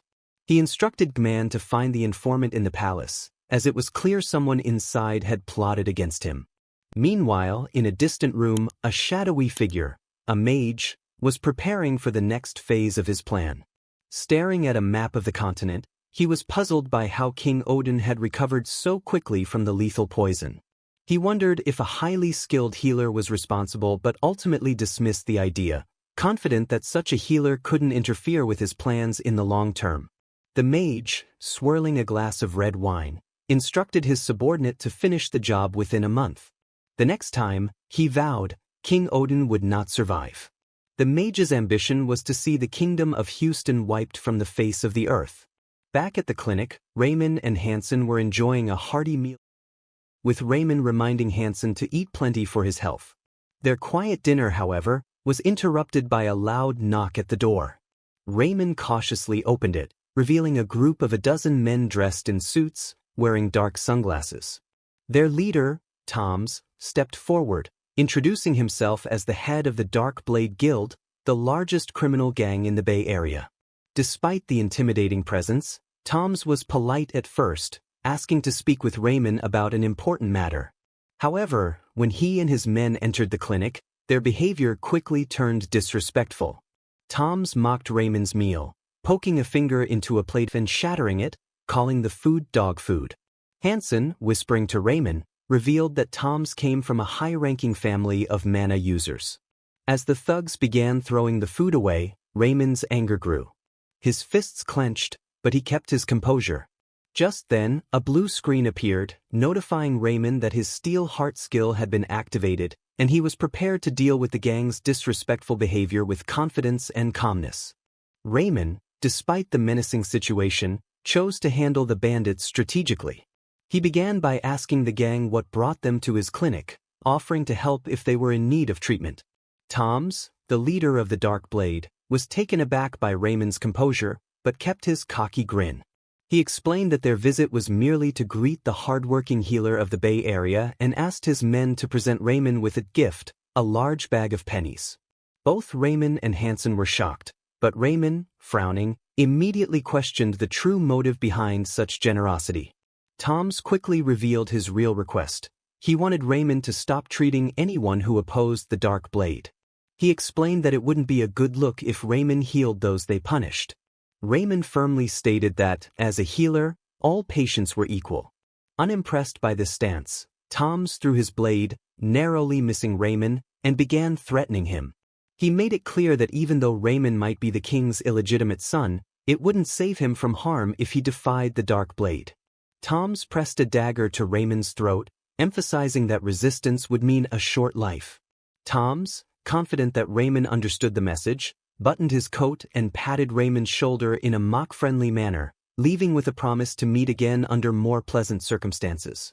As the gang left, Hansen, panicking, asked Raymond what they should do. Raymond, however, remained silent, pondering their next steps. He considered self-defense but quickly dismissed it. Toms was an expert swordsman, and Raymond couldn't abandon his patience. Suddenly, a blue screen appeared, presenting Raymond with a new quest: cure the enemy's patient. Despite the threats, the healer's instincts told him to press forward. Before they could act, two men rushed into the clinic carrying a severely injured woman. They explained that she had been beaten by the Dark Blade for failing to pay her taxes. Her ribs were broken, and blood had pooled in her lungs. Raymond quickly assessed her injuries, knowing she would die if he didn't act immediately. Hansen, terrified, reminded him of Tom's warning, but Raymond, unwilling to let the woman die, ignored him and yelled at Hansen to fetch the necessary tools. Frightened by Raymond's rare outburst, Hansen rushed off to comply. Raymond performed the operation with precision and saved the woman's life. The men who had brought her were overcome with gratitude, unable to hold back their tears. However, Hansen remained worried about the Dark Blade's reaction. As Raymond changed his clothes, Hansen caught up with him, urging him to consider running away. He suggested they seek protection from the Blue Moon Guild, a rival gang, but Raymond knew the Blue Moon wasn't strong enough to stand up to the Dark Blade. Hansen also brought up their debts, but Raymond dismissed these concerns as well, knowing that running away would only make things worse. Having completed the quest to save the woman, Raymond was awarded bonus points and skills, including a hidden bonus that allowed him to temporarily increase his rank from D to A. To his surprise, a new quest appeared, instructing him to defeat the Dark Blade Guild. Raymond was dumbfounded by the idea. How could an ordinary healer take on the most powerful gang in the Bay Area? Realizing that brute force wasn't an option, Raymond began formulating a plan. He decided to send a letter to the head of the Blue Moon Guild, hoping to orchestrate something more cunning. Hansen, though still nervous, agreed to deliver the letter. Before leaving, Hansen tried to persuade Raymond once more to flee, but Raymond refused. His loyalty to the people of the Bay Area and his belief in his role as a healer outweighed his fear. After Hansen left, Raymond accessed his blue screen and activated the hidden bonus. He enhanced his Steel Heart skill to A rank, gaining unwavering determination and resilience for the next 24 hours. With newfound strength and clarity, Raymond decided to confront the Dark Blade Guild directly. Raymond packed a suitcase and, without informing anyone, made his way to the entertainment district of Lantum, the heart of the Dark Blade's territory. When he arrived at the guild's headquarters, Toms was visibly surprised to see him. Toms had planned to summon Raymond eventually, but the healer had beaten him to it. Despite the tension, Raymond was no longer afraid. With his steel heart activated and his plan in motion, Raymond was prepared to face Toms, knowing that he now held the upper hand. With his heart of steel, Raymond begins to confidently tell Toms that he's here because he has something to say. Unexpectedly, Raymond drops to his knees before Toms and asks him for forgiveness, for the first and last time. The guild head's face remains unchanged, as if he's used to such displays. He asks Raymond why he had done something he now regrets. Raymond, growing remorseful, promises not to make such mistakes again. From now on, he pledges to serve Toms faithfully, tired of repeating his past errors. He adds that if war breaks out between the two guilds, he wants to serve as Tom's personal doctor. The guild leader's reaction remains unclear. He suddenly bursts out laughing, seemingly amused. Toms had heard Raymond wanted to serve the people of the slums, and now he's here with a very different ambition. Raymond then begins a decisive speech, moving sharply closer to Toms and alarming the guards. He whispers that all he truly cares about is money, admitting he came to the Bay Area because he couldn't get a job anywhere else. But now, having met such a great man, he doesn't want to work for a pittance. Summing up, he declares that he's willing to give his life and loyalty if accepted. This speech appeals to Toms, who understands the nature of greed. Raymond then offers to give Toms a once-over if he accepts his proposal. The guild master, intrigued, begins questioning Raymond. Raymond starts convincing Toms, saying that among ancient techniques there exists a medical checkup that can detect diseases that might appear in the future, a technique of the highest level, affordable only to the nobility. Raymond assures Toms that he's willing to examine him. Of course, Toms is immediately interested and doesn't want to miss out. Raymond then asks Toms to let the guards wait outside, claiming the medical examination is a secret technique. Toms agrees and orders all the guards to leave the room immediately. So far, everything is going according to Raymond's plan. One of the most difficult stages is behind him. Raymond takes his suitcase and asks Toms to lie down on the couch for an abdominal examination. Raymond slowly begins pressing on the guild leader's stomach, telling Toms that his abdomen seems fine. Now, Raymond says they need to check his heart function. Toms shouts, asking about the strange gizmo Raymond pulled from his suitcase, to which Raymond replies that it's an ancient artifact called a stethoscope, which can detect heart abnormalities. Raymond explains he spent a lot of money on this item, ordering it from the dwarf workshop. In complete silence, Raymond begins listening to Tom's heart. But something disturbs him. His gaze changes, his hands freeze in place, unmoving for a long moment. Raymond's face reflects fear, and he even blurts out his thoughts aloud. Toms becomes nervous, immediately asking what's wrong, to which Raymond replies that there's something wrong with his heart. Raymond quickly reassures Toms, telling him not to worry, it's something very easy to cure. He takes another close look at Tom's chest, thinking deeply. The plan is still on track. The healer has one shot to succeed, so he suddenly activates his magic, placing his hands on Tom's heart to deliver a shock. Toms, speechless, experiences the effects of Raymond's spell, which is amplified by Raymond's high intelligence level. Raymond triumphs in his mind as Tom's consciousness fades. The electric shock, despite Tom's strength, knocks him out cold. With Tom's unconscious, Raymond pulls out a long rope and begins to bind the guild leader. Now, they only need to wait for KIR to deal with the others. Raymond closes the door. While Toms is out, they have a chance to confront the Dark Blade Guild. The guild is just a band of ordinary thugs, but with Toms at the helm, it has grown powerful. Raymond eavesdrops on the bandits' conversations. They don't seem to suspect anything. Time passes slowly, and the head of the Blue Moon Guild still doesn't appear. Raymond grows anxious. Without KIR, everything could go wrong.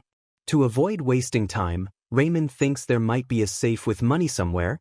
There's always a safe in the main office. He begins rummaging through Tom's coat for a key. Like an experienced thief, he finds a bunch of keys. All that's left is to locate the safe.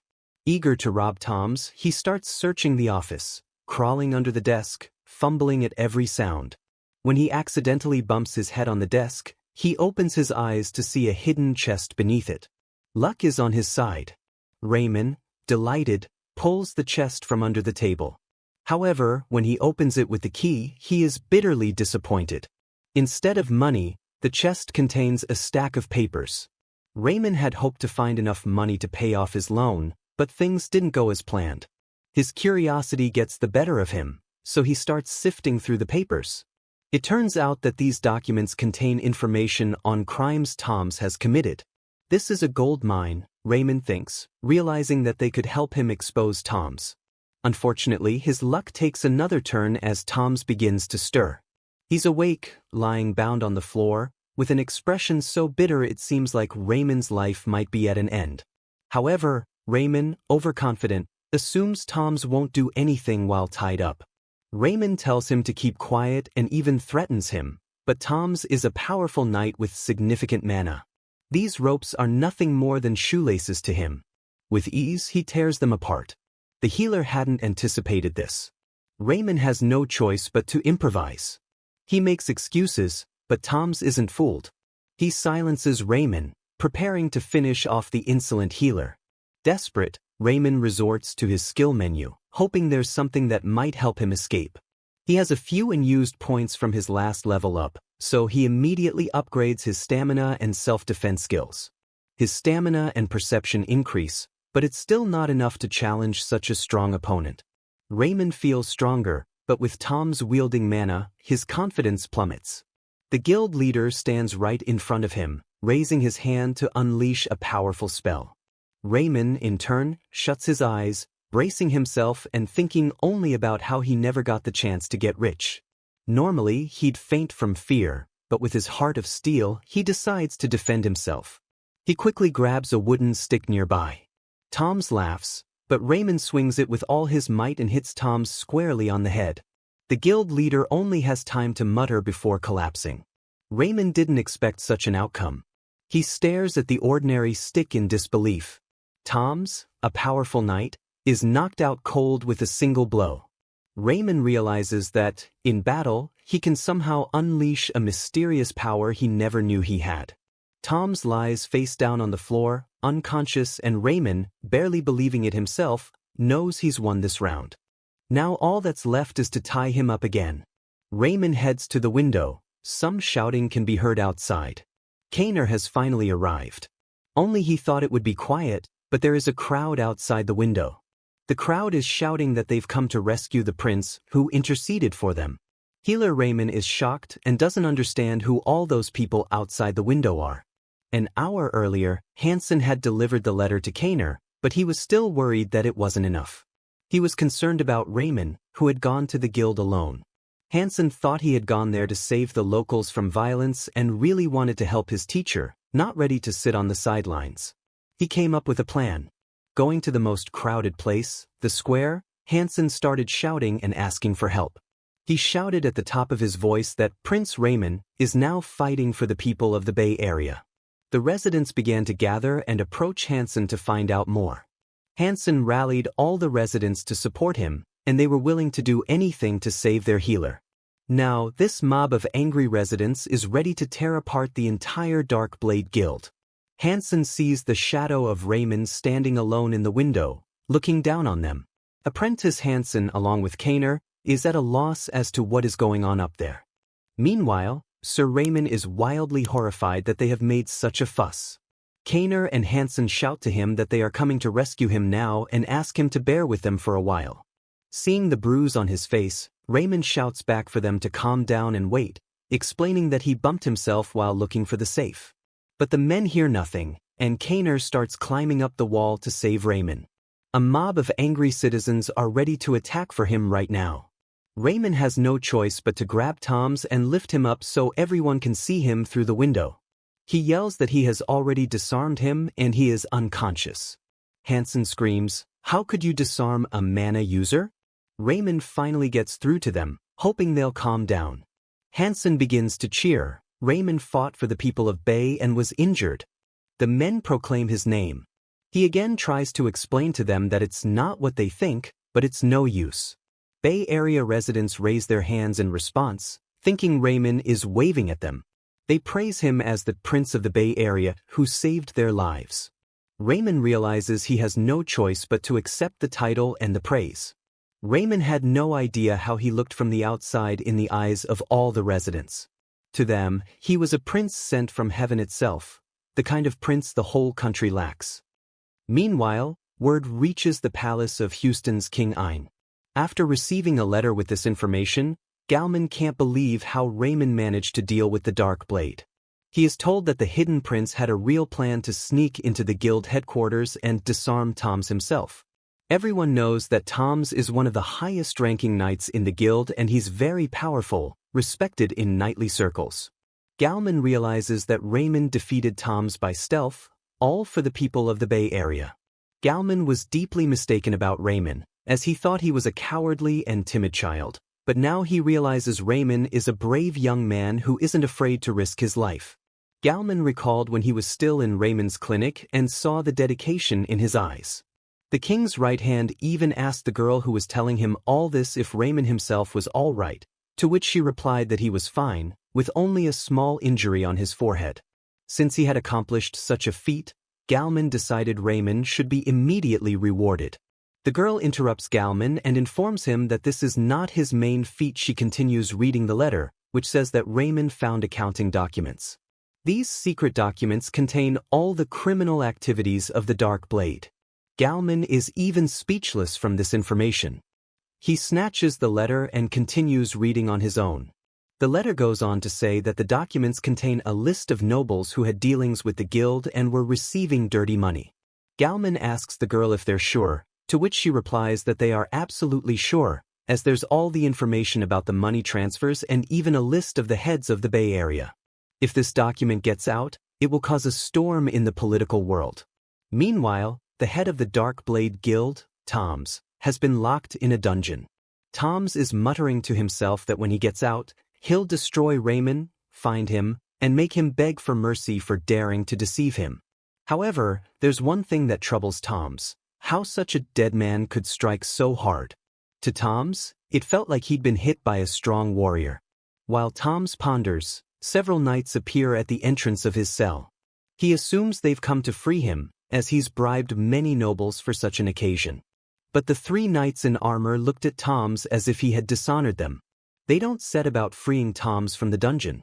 Instead, the knights shackle his hands in metal fetters and tie a strong rope around the neck of the head of the Dark Blade Guild, sitting him on a chair as if about to interrogate him. He shouts that they don't know who he is or what family he is from. The knights reply that he's a vile criminal who kept the whole Bay Area in fear. Toms shouts that the nobles behind him won't let it go, but the knights reassure him that all the nobles had been captured. Raymond found all of Toms's secret records. They start torturing him with fire until he tells them everything about the Dark Blade Guild. After a few days of interrogation, Toms finally breaks, revealing everything, and the bribed nobles are punished. Since then, the Dark Blade Guild has been completely destroyed. Meanwhile, Sir Raymond himself doesn't fully realize how he managed to defeat the entire guild, free the slums, and become a hero. All Raymond had wanted was to keep himself alive, and now that book contains such secret information.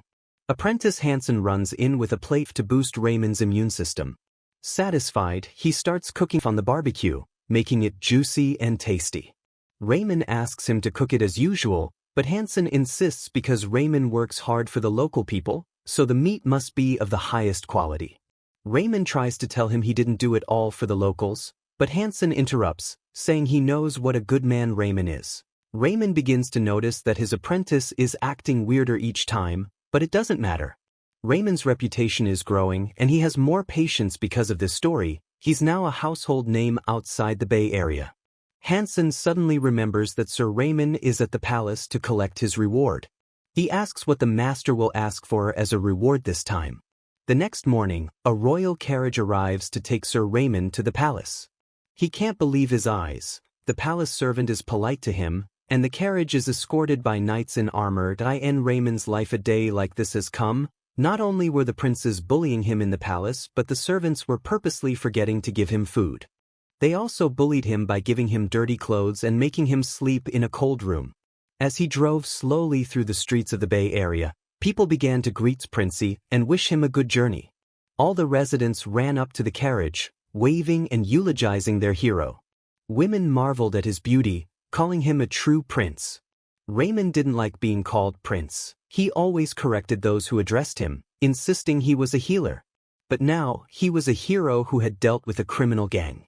In response, Sir Raymond waved back at the residents of the Bay Area, imagining he'd return with a lot of money. But his mood changed dramatically, his face turning sad and shocked at the same time. Behind a few dozen neighborhood residents cheering for him, he saw the silhouette of a woman with a child. He recognized his mother and himself, walking in an embrace amidst the crowd that was praising the king. Looking closely, he saw a dark-haired woman with a child in her arms. The child was sick, emaciated from starvation, with thin limbs and a bloated stomach. There were too many children like this in the Bay Area slums, starving due to a lack of money. Despite recent events, the people in the neighborhood still lived in poverty. Raymond kept looking at this exhausted child, sitting in his mother's arms, and clenched his fists, thinking that a simple healer like him shouldn't have to worry about such things. Poverty in areas like this should be dealt with by King Odin himself and his Prime Minister, Man. He tried to refocus on the reward he was about to receive, thinking he had already done enough for the residents. But the image of the poor, malnourished child wouldn't leave his mind. Healer Raymond was up to something. He opened his blue screen, where a new quest appeared. He knew he had to think carefully about his reward. After making his choice, he would receive it. Finally, the royal carriage arrived at King Odin's palace. Raymond intended to simply take the money, walking with a confident gait and his head held high. The palace servants looked at him with disbelief, likely unaware of his recent exploits. To them, he was still the filthy brat they thought belonged in the slums because no clinic would hire him. They whispered that he was an illegitimate child, no more than trash. As he passed by, Raymond's cheekbones tensed with anger, sick of hearing the same insults over and over. It wasn't his fault he was born out of wedlock. He was already thinking of revenge. When he became a great healer, those filthy tongues would beg at his feet, and he would make them pay dearly for his cures. As he passed these sneering servants, he was stunned to see Her Highness, Princess Sophia, standing before him in full parade attire. She angrily reprimanded the servants who were gossiping about Raymond, accusing them of idleness and threatening to check on their work immediately. The servants apologized, promising to do their jobs to avoid her wrath. Raymond was surprised to see her in such a bad mood, though he could recall other days when she had been kind. With her arms crossed, Princess Sophia continued to glare at him with a royal seriousness. Raymond greeted her with a bow, but she remained standing there, making him increasingly uncomfortable. Finally, she broke the silence, saying that she just happened to see him, though she emphasized she wasn't looking for him. Raymond chuckled at the emphasis, which made Sophia snap at him, saying she had much to do and he should go wherever he pleased. As he turned to leave, she called out for him to wait. With a tone of mock indifference, she asked him what reward he would ask from the king, suggesting that he think carefully before answering. Sophia hinted that this could be a once-in-a-lifetime opportunity, depending on his choice. Raymond was left pondering her words as he continued toward the banquet hall. Upon entering, he was surprised to see King Odin in attendance, along with Prime Minister Gman, and even Prince Karen and the third Prince of Liberton. He hadn't expected an audience with the king and felt his nerves getting the best of him. The two princes eyed him with disdain, grinning mockingly. Third Prince Liberton muttered about Raymond's success with the residents, noting that while the other princes had failed to gain their support, Raymond had somehow won their loyalty. Karen sneered, dismissing Raymond as a puppy, though he was starting to see him as useful to have on his side. After paying tribute to King Odin, Raymond was asked to come closer. He approached nervously, a thin sheen of sweat on his face. Though his father, King Odin, sat regally on his throne, Raymond felt no bond with him. The king thanked him for exposing the Dark Blade Guild's corruption, acknowledging his bravery. Finally, the king asked what he wanted as a reward. In Raymond's mind, there was only one thought: money. But he remembered Princess Sophia's words and couldn't help but wonder what she meant. The opportunity to receive more than money seemed rare, and perhaps he could ask for something truly meaningful. He thought of the people in the Bay Area, the poverty he'd witnessed, and finally, a new idea struck him. He apologized to the king, saying there was indeed something he'd be honored to receive. King Odin, sitting sternly on his throne, asked what it was. Raymond hesitated, realizing the king was his biological father yet felt like a complete stranger. But he stood firm, ready to make a request that would change everything. Raymond's blue screen informed him that he was choosing the path of a doctor, a healer with a heart of steel who changes society for his patients. Yet, Raymond hadn't chosen anything himself. He was more interested in money. A doctor, after all, treats people, but how could he truly make a difference? All he wanted was a reward that could benefit both him and the Bay Area. When Raymond voiced his wish, asking for money, King Odin's gaze changed dramatically. He hadn't expected Raymond to ask for such a thing. Whispers began among the nobles, questioning what else that vile, illegitimate son could possibly want. But Raymond remained steadfast, explaining that he wanted the funds specifically for the Bay Area. Raymond had heard that a large sum of money had been recovered from the Dark Blade Guild and the bribes taken by nobles. He believed that wealth, taken from the residents of the Bay Area, rightfully belonged back to them.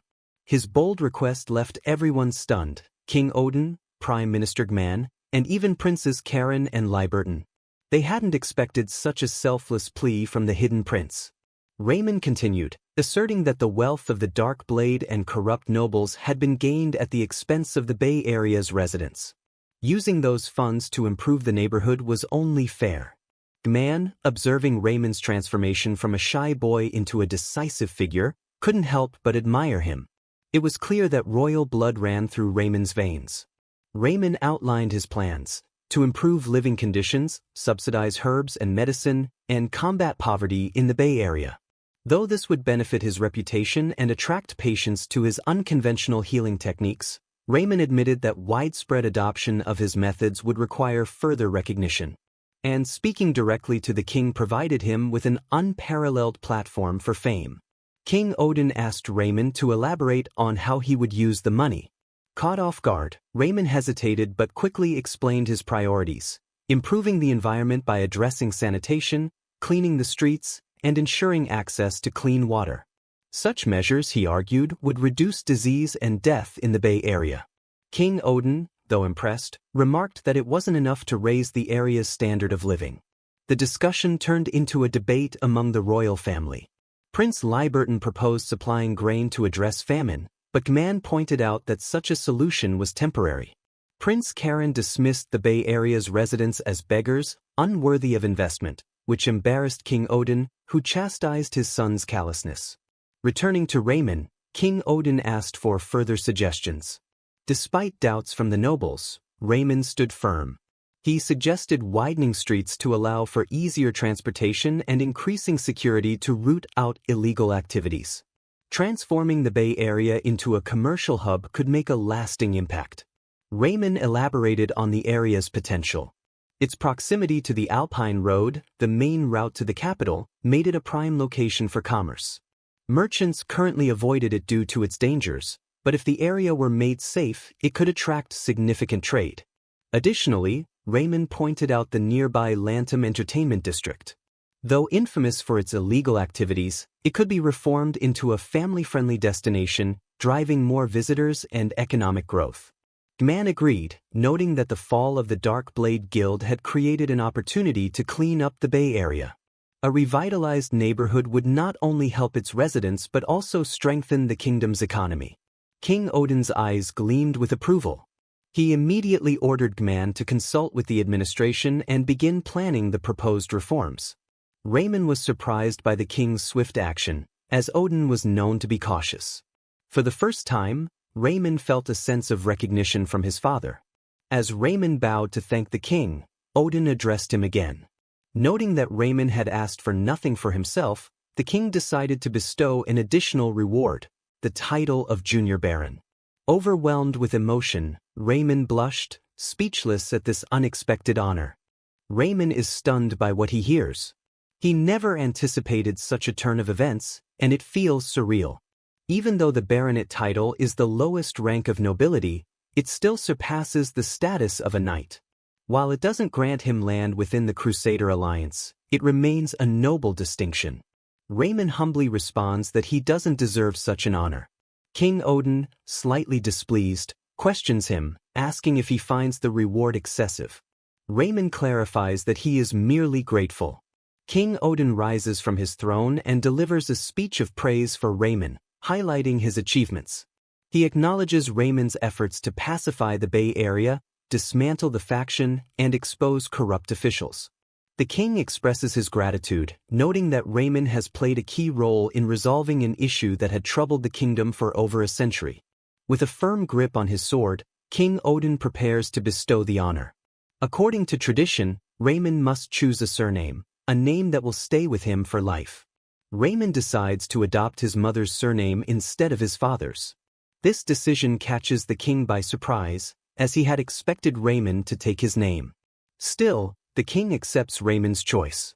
The king proceeds with the formal ceremony, placing the majestic sword on Raymond's shoulder. Following tradition, he asks Raymond if he is ready to faithfully serve the kingdom. Raymond solemnly vows his allegiance to the kingdom of Houston and King Odin. Moved by Raymond's sincerity, the king proclaims him Baron Raymond of Pennon. Meanwhile, in a secret location, a mysterious magician observes these events through a magical orb. This orb provides the magician with crucial information. The magician inquires if it is true that Raymond has become a baronet, and the orb confirms it. The magician then asks if Raymond is truly King Odin's son, and the orb gives an affirmative answer once again. The orb goes on to reveal that Raymond is a UR-rank healer, which stands for undetermined rank.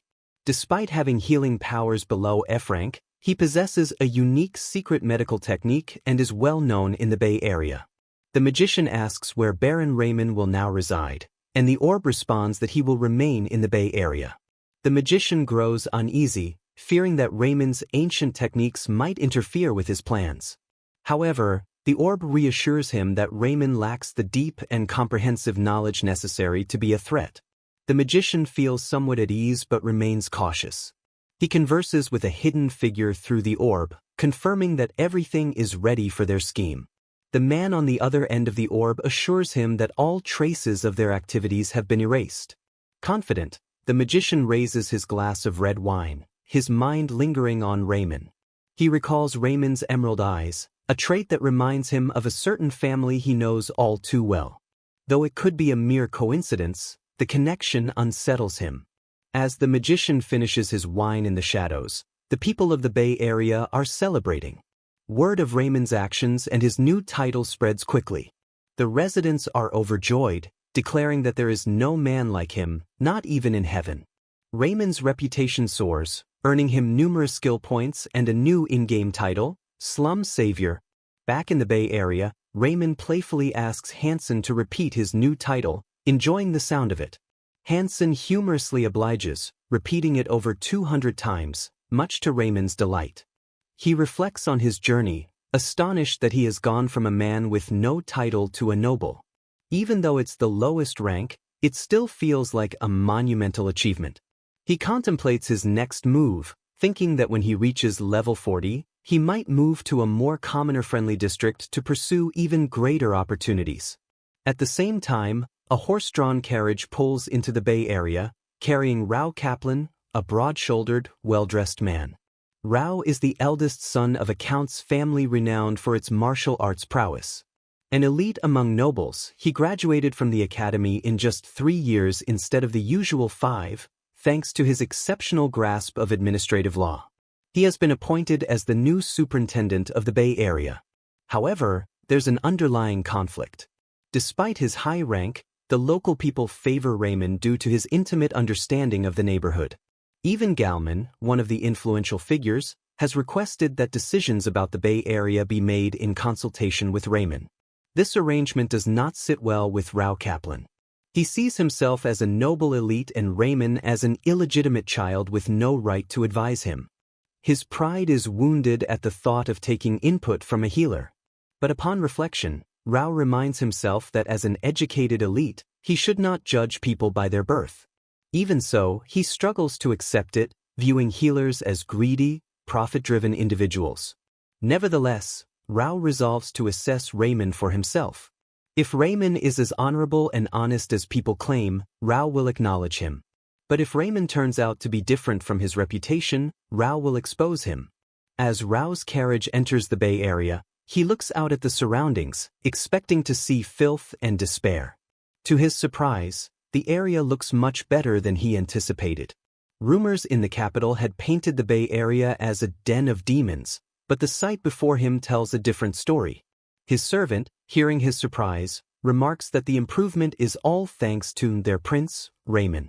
Confused by the term prince, Rao asks for clarification. The servant explains that it's what the locals affectionately call Raymond.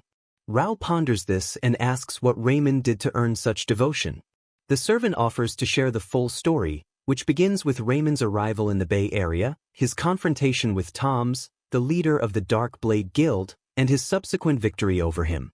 While listening, Rao becomes restless, wishing for the story to end so they can arrive at their destination. When they finally arrive, Rao cuts the story short, but not before the servant concludes by saying, "Raymond is the best." Rao remains skeptical of the claim, deciding to see for himself. Speaking with other locals, Rao is met with unanimous praise for Raymond.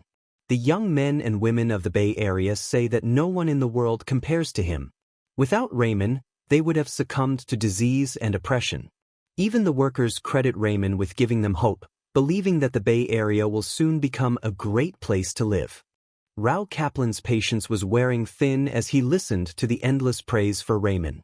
Everyone in the Bay Area spoke of him with a level of reverence bordering on fanaticism. They called him a prince, a hero, and even an angel sent from heaven. Rao found it all too suspicious. No one can be that perfect, he thought, his brow furrowing with doubt. He began to suspect that Raymond was a fraud, a man deceiving the masses with false kindness and flashy heroics. If he's really as noble as they say, then he must be a saint, Rao muttered to himself. But he wasn't one to trust rumors. If he wanted the truth, he'd have to see it with his own eyes. The next day, Rao made his way to Raymond's clinic. Before he could enter, a blue screen appeared before Raymond, alerting him to the arrival of an annoying person. Inside, Lehman was tending to patients when Rao stepped in, his sharp gaze scanning the room. "Who is Baronet Pennon?" Rao asked, his tone firm but composed. Raymond calmly identified himself as the man in question. Rao introduced himself as the newly appointed manager of the Bay Area and said he had a few questions to ask. However, Raymond, still focused on his patients, politely escorted Rao outside. "I'm a bit busy at the moment," Raymond said with a polite but firm tone. At that moment, Raymond's system activated a skill called Method of Dealing. It allowed him to assess people and situations with calculated precision. Internally, Raymond wasn't the least bit concerned about Rao. To him, Rao was just another arrogant noble who thought his title gave him power. The Kaon family isn't what it used to be, Raymond thought. He's got no authority to take me down. Without hesitation, Raymond prioritized his patients, fully ignoring Rao's presence. Rao, unable to argue, decided to wait, taking a seat and grabbing a newspaper. But his eyes remained on Raymond, silently observing him. As he watched Raymond work, Rao admitted to himself that Raymond did seem as friendly as the locals had claimed. Patients smiled as they were treated, and Raymond spoke to them with patience and warmth. But then something caught Rao's attention. After finishing his treatment, a woman approached Raymond and handed him a bag of money. The moment Raymond saw it, his eyes lit up with delight, and his entire demeanor shifted to one of joy. Rao's eyes narrowed. "Gotcha," he thought. His instincts told him everything he needed to know. This man isn't some selfless hero. He's after money or fame. Maybe both, Rao concluded, his gaze hardening with certainty. In his mind, he'd seen this type of behavior before. He's just pretending to be kind, but his true goal is personal gain. With his judgment finalized, Rao stood up and left. As he walked away, Raymond called out, "Have a safe journey." But Rao was too preoccupied with his thoughts. He scribbled notes in his journal, recording every detail of Raymond's behavior. "The people may call him a prince, but I see him for what he is," he thought. Despite his conclusions, he found no illegal acts that could be used to bring Raymond down, which frustrated him even more. Days later, a loud commotion echoed outside Raymond's clinic. A man burst through the door carrying an unconscious boy on his back. "He's not breathing. Help him, please," the man shouted in desperation. Lehman quickly directed them to the treatment room, where Raymond began his examination. The boy's pupils didn't respond to light, and his vital signs were faint. After a few moments, Raymond's face grew grim. "He's in a coma," he muttered, his brows furrowed in deep concern. Raymond's mind raced as he tried to figure out what had caused this sudden collapse. A cerebral hemorrhage, he concluded after a closer look. It was a life-threatening condition, and he didn't have the abilities to save someone in this state. Even if he did, it was too late. Brainstem function had already been lost. With a heavy heart, Raymond turned to the man and broke the news. "I'm sorry, he's already passed away." The man's face went pale, and then his legs gave out beneath him as grief overtook him. He fell to his knees, wailing with despair. Lehman rushed to his side, supporting him as he sobbed uncontrollably. Meanwhile, Raymond stood silently, his heart heavy. No matter how much he tried to distance himself emotionally, he could never get used to this. "I'm supposed to be a healer," he thought bitterly. "But I can't save them all." The tragic death left Raymond uneasy. This wasn't normal, he thought. He was too young to suffer a cerebral hemorrhage. Determined to understand what went wrong, he asked the man if anything unusual had happened to the boy the day before. The man explained that his friend had complained of fatigue but nothing else. He had simply planned to go home to rest. Raymond examined the boy's body more thoroughly and spotted a faint purplish rash on his skin. His eyes widened. Petechial rash, he realized. It was a classic symptom of reduced platelet counts. Thrombocytopenia, but why would his platelets be so low, he asked himself. This wasn't just a one-off event. Something was affecting people's blood clotting. His mind went into overdrive. It could be an infection, a disease, or something more sinister. He couldn't shake the feeling that something was very wrong. 3 days later, the nightmare continued. Hansen rushed into the clinic, breathless and panicked. "Another one," he yelled. "Another dead body has been found." Raymond felt a chill run down his spine. This time, it wasn't an isolated case. People were dying and it was happening fast. Raymond arrived at the scene to find a young girl lying on a bed, her mother weeping uncontrollably at her side. The girl's symptoms were the same as before, vomiting blood and a petechial rash. Her platelet count had plummeted, and her internal bleeding was unstoppable. This is no coincidence, Raymond thought, his heart pounding. This has to be an epidemic. Word of the deaths spread through the Bay Area like wildfire. Rumors swirled, and fear took hold of the people. Whispers of an epidemic began to surface, and panic gripped the community.